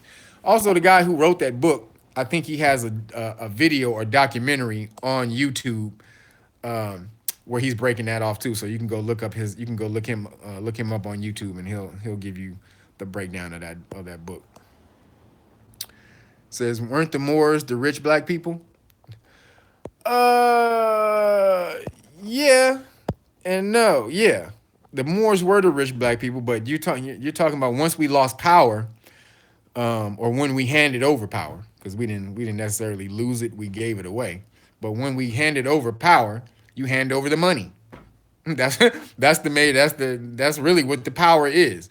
The reason there was a crusades, the main reason why there was a crusades, is because the Moors wouldn't let the Christian structure or the Christian church in on the trade routes. So we were letting them in on the knowledge. We would let certain Christian priests and heads of, and Christian heads of state and stuff like that. We would let them into the universities that we had in Spain, like the University of Cordoba or the University of Toledo. We would let them into these universities and let them study and learn all they needed to learn. They had knowledge, but again, knowledge without resources means nothing. This is what I'm trying to tell you. All you guys sitting back and learning information on YouTube and figuring out that you used to be gods and all that shit, that's great. But if you can't move with the information, it don't mean shit. So as we were teaching them knowledge, we understood we're not going to let you in on the trade game. No. Like, no. So the Pope was like, hey, come on, dude. Can we get in on that trade? Oh, come on, man. Come on. Can we just trade a couple of socks? Like, damn, there's a couple of shirts. Nah, homie. Nah, we ain't letting you in. So then Pope Urban II, that's when he was like, you know what? Fuck them Moors.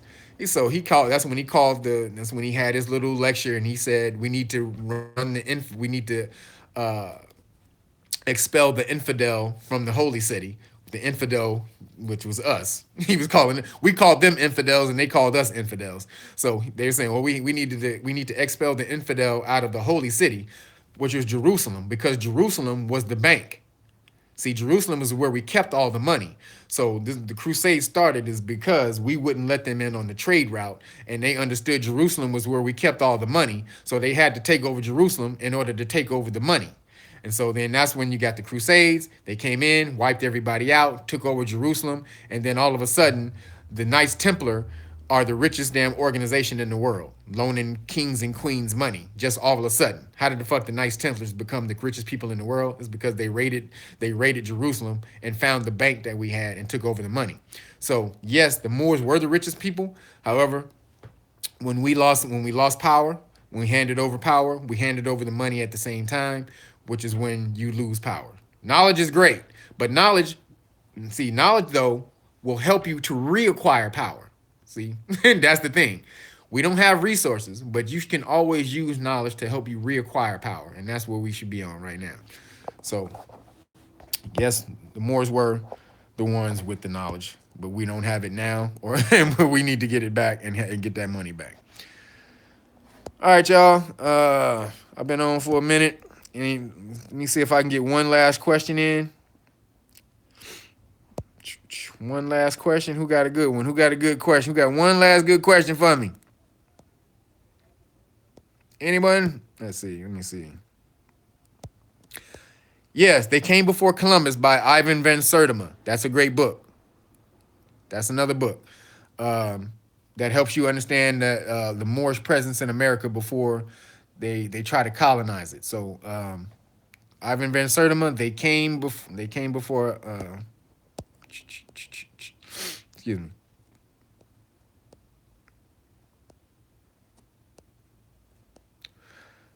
Let's see. Where's the other one? All right. One last question. I need one last question. Anybody got one for me? They were white. Oh yeah, they were white and they were slaves. Okay. So stop taking Bitcoin thoughts. All right. All right. If nobody got any other questions, is that it? So I'll be doing again on Patreon. I'll be doing the cryptocurrency link up classes, or building sessions. If you guys want to get over there, I'm going to announce etymology on the word black. Black means pale or yellow. Comes from the word bleak, BLEEK, bleak, and it meant pale or yellow, which is why all of the words. If you go look up different languages in the world, I put this on the first Wordplay documentary. But if you go look up most of the words for white in the world in different languages, most of them start with a B, because the word called that pale word white, it meant started or black, right? Or some words similar to that, like blanco in Spanish means white, or branco in Portuguese means white, or it's it's all the same language. You know what I'm saying? So that's what that term means. Patreon.com/Real Nagas. Absolutely. Let's see. The etymology dictionary is the third or fourth edition. There is a third edition Black's Law dictionary. That's really old. If you can find one, that's a collector's item. Like if you can find one of those, that's pretty. You're off the chain. If you can find a Black's Law, look. Let me tell you something. If you can find a Black's Law first, second, or third edition, you're pretty off the chain. Those things are like collector's items, and I don't even think most people let those go anymore. But if you can find one of those, you're pretty ill. It says, do you agree with Evid Corneille on reparations through descendants of slaves? Nope. Absolutely not. Should we be hyped for Black Panther? I haven't seen anything about Black Panther. So, I don't know, but I think they're going to show Africa in a very prominent light. So I'm very happy for that. But reparations, no. You don't get reparations because you are a slave. Just touch on that reparations thing really quick. You can't be a slave and get reparations. Okay, you can't come back in the status of a slave. Remember, your right capacity means your right head. Kaput. Capacity comes from the word kaput. It means head. So unless you're in your right head, you weren't slaves. You own this place. So if you come back and say, well, we need money because you made us slaves. No, you come back and get reparations because this is your land. If you come back on that level, say, oh, we need reparations because you stole the land from us and we're Aboriginal, then you can get reparations. But if you come back and say you want reparations because you was a slave, you ain't gonna get it. The Caucasians were slaves when they came up. I mean, everybody was a damn slave. It's literally, seriously, everybody in the world were slaves. Every racial, quote unquote, racial group in the world were slaves at some point. So, you know what I mean? You're not going to get that. Now, coming back as Aboriginals, you might get it. My thing is, we were always creating, as Moors, we were always creating the new shit, which is why I'm saying technology was our shit. We didn't look in the past. We didn't say, oh, let's go back and get the shit that we used to have. No, we created new shit all the time. We was always about creating new shit. That's what we do. That's why we're more. More. We do more. Okay, so get on the next new thing. And that next new thing, we can regain our status and power by being on the next new thing or the next thing coming before anyone else. That's how we regain our status. Okay, being more than what we are now. So, um, is that it? Not all of us are descendants from slaves, so the reparations shit is stupid. We were here. This is your land. Get on. This is your land. Now, I don't necessarily agree with the Moors going back and trying to recapture the land. You can do that, but you got to understand the world is on a the world is on a different trajectory at the moment. So they're not on that. With you trying to come back and get your land, the world is on a one world government. It's moved so far beyond individual land claims. This is why you have to be an organization. You got to be some type of organization to have any power in the future, because individual land claims or my ancestors used to own the land. Yeah, you may be right and correct, but you got to pry it. Possession is 9/10 of the law. So go and get it out of their hand. I dare you. Go ahead and try to pry the land out of their hand. They not letting go. So the way you do that though is get on the new shit and acquire it through the means that they've created today. All right, let's get this money. Let's come together. First of all, let's organize. Let's get this knowledge. Let's organize. Then let's get this new money and then reacquire the assets we used to have through doing the new shit. And we'll be more powerful that way. Then once we do have the new shit, we can take on our status of who we actually are as Aboriginals, being more powerful and having a greater claim to the land. Then you have a much more secure claim to your new shit, to your new property, than anyone else does, because you know who you are now. You're back in your right capacity, your right head. No one can take it from you on some more corporate status contractual bullshit. This is where we need to be moving to. So that's it, y'all. I'm about to cut on out on this one. This was a good discussion. I'm glad you guys were really on. We really focused this more on the technology side of the game, which I really liked, and coming up on what's next, because I really want you guys to be on that. What can we do to succeed? Meaning, what comes next? How can we be on the next new shit? Okay, the next new shit. Are Caucasians like? Let me see. Are Caucasians like the Predator from Alien versus Predator? Meaning they'll blow up the world if they're losing. Yeah, sorta. Again, you got to remember, man. There aren't just bad Caucasians. At the top level, there's a yin and yang going on. There's a power struggle going on at the top level between the good faction, what I like to call the good Illuminati, and the evil Illuminati. There's two different Illuminatis. You guys probably didn't understand that. There's a good one and there's an evil one. Just to give you a case in point, like the people who would be in the good one would be people like George Lucas, James Cameron, Steven Spielberg, what's the guy? Robert Redford. All of these cats are in the good Illuminati. They call that it's called the Order of One or something like that. I think that's one of their organizations. It's called the Order of One, and they're out there trying to stop the evil motherfuckers from just taking over everything, which is why James Cameron put out The Matrix, and you know, and Steven Spielberg would put out the stuff that he does. They're trying to prevent the major motherfuckers from taking over. Or George Lucas, why he put out Star Wars. Star Wars is the whole Star Wars movie is about the government taking over. It's literally about the government takeover, about sovereignty and taking over, and the government taking over, and all the rest. That's what that whole shit is about. So you got two factions battling. So as long as they're doing that, we'll be good. Okay, so we need to jump on there and start giving power to the good motherfuckers who are out there trying to help as well. See, we don't know that they're out there trying to do that. We just think Caucasians out there trying to destroy us, and that's not the case. There's a major group out there trying to help us, but they're not going to help us until we come back into our right mind, into our right capacity. We can't come back in some old fucked up nigga state. They won't help us like that. They won't. I've seen it personally when you understand who you are and they recognize, they know, and they say, oh, you actually know who you are. Oh, my bad. And they salute you on some old weird shit. Like, oh, it's so nice to meet it's so nice to meet someone who knows who they are. They'll shake your hand, tell you that shit, and then walk away.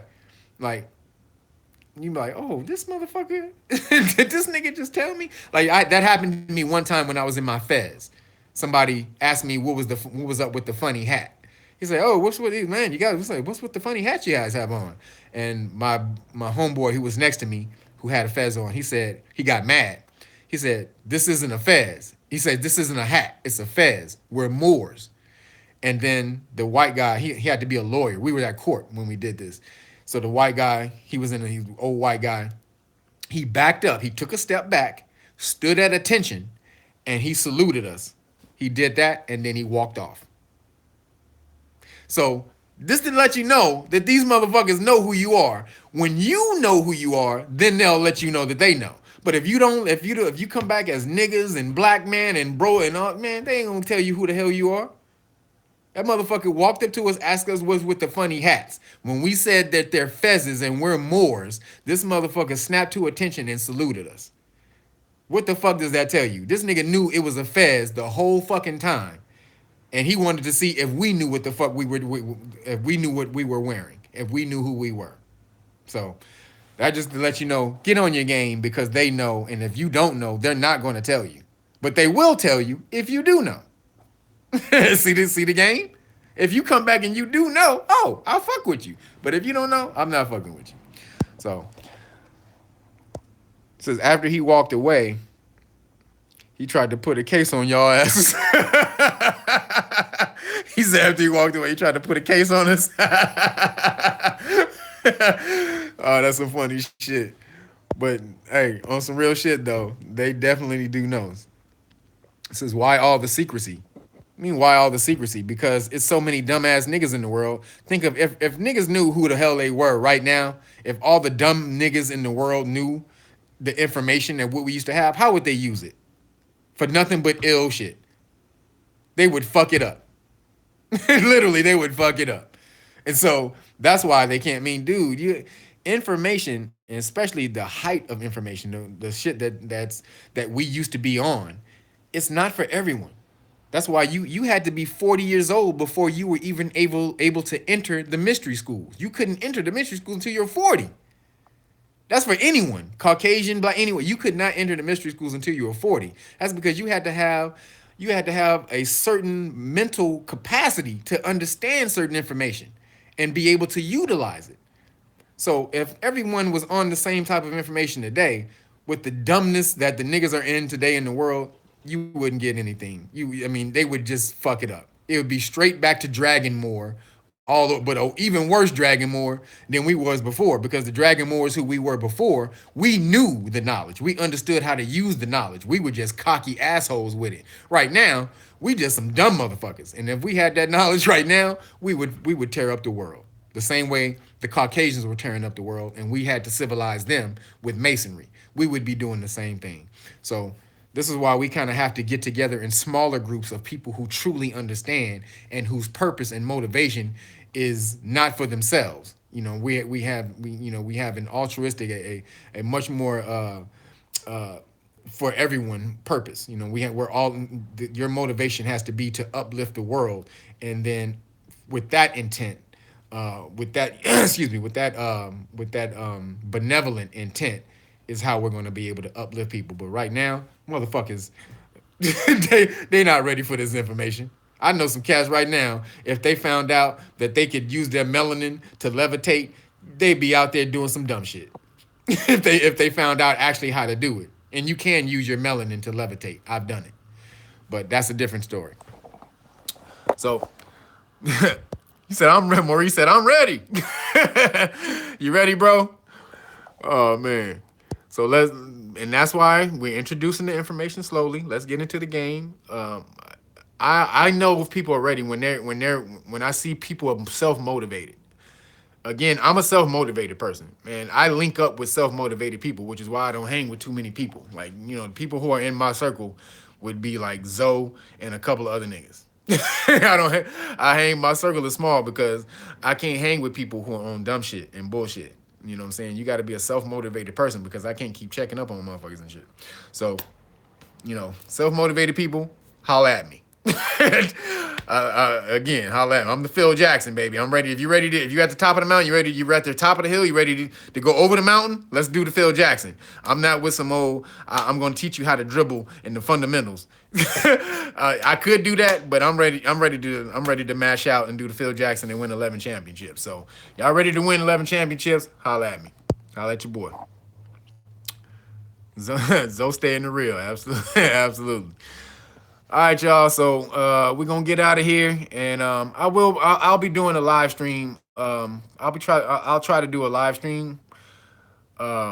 At least try to get in here once a month. And y'all know I hate doing this live stream crap, but we do get a lot of information out with doing these. So I'll try to put one on YouTube at least once a month for y'all. Patreon people, we're gonna be doing these a much more frequent. So if you guys want to see these more frequently and get into the study groups that we'll be doing on the Patreon, get on over to patreon.com/realnagas and subscribe and get into the cipher with us. All right, but for now, I'm about to be out, y'all. Got to get some food. I'll let y'all in a minute. Peace.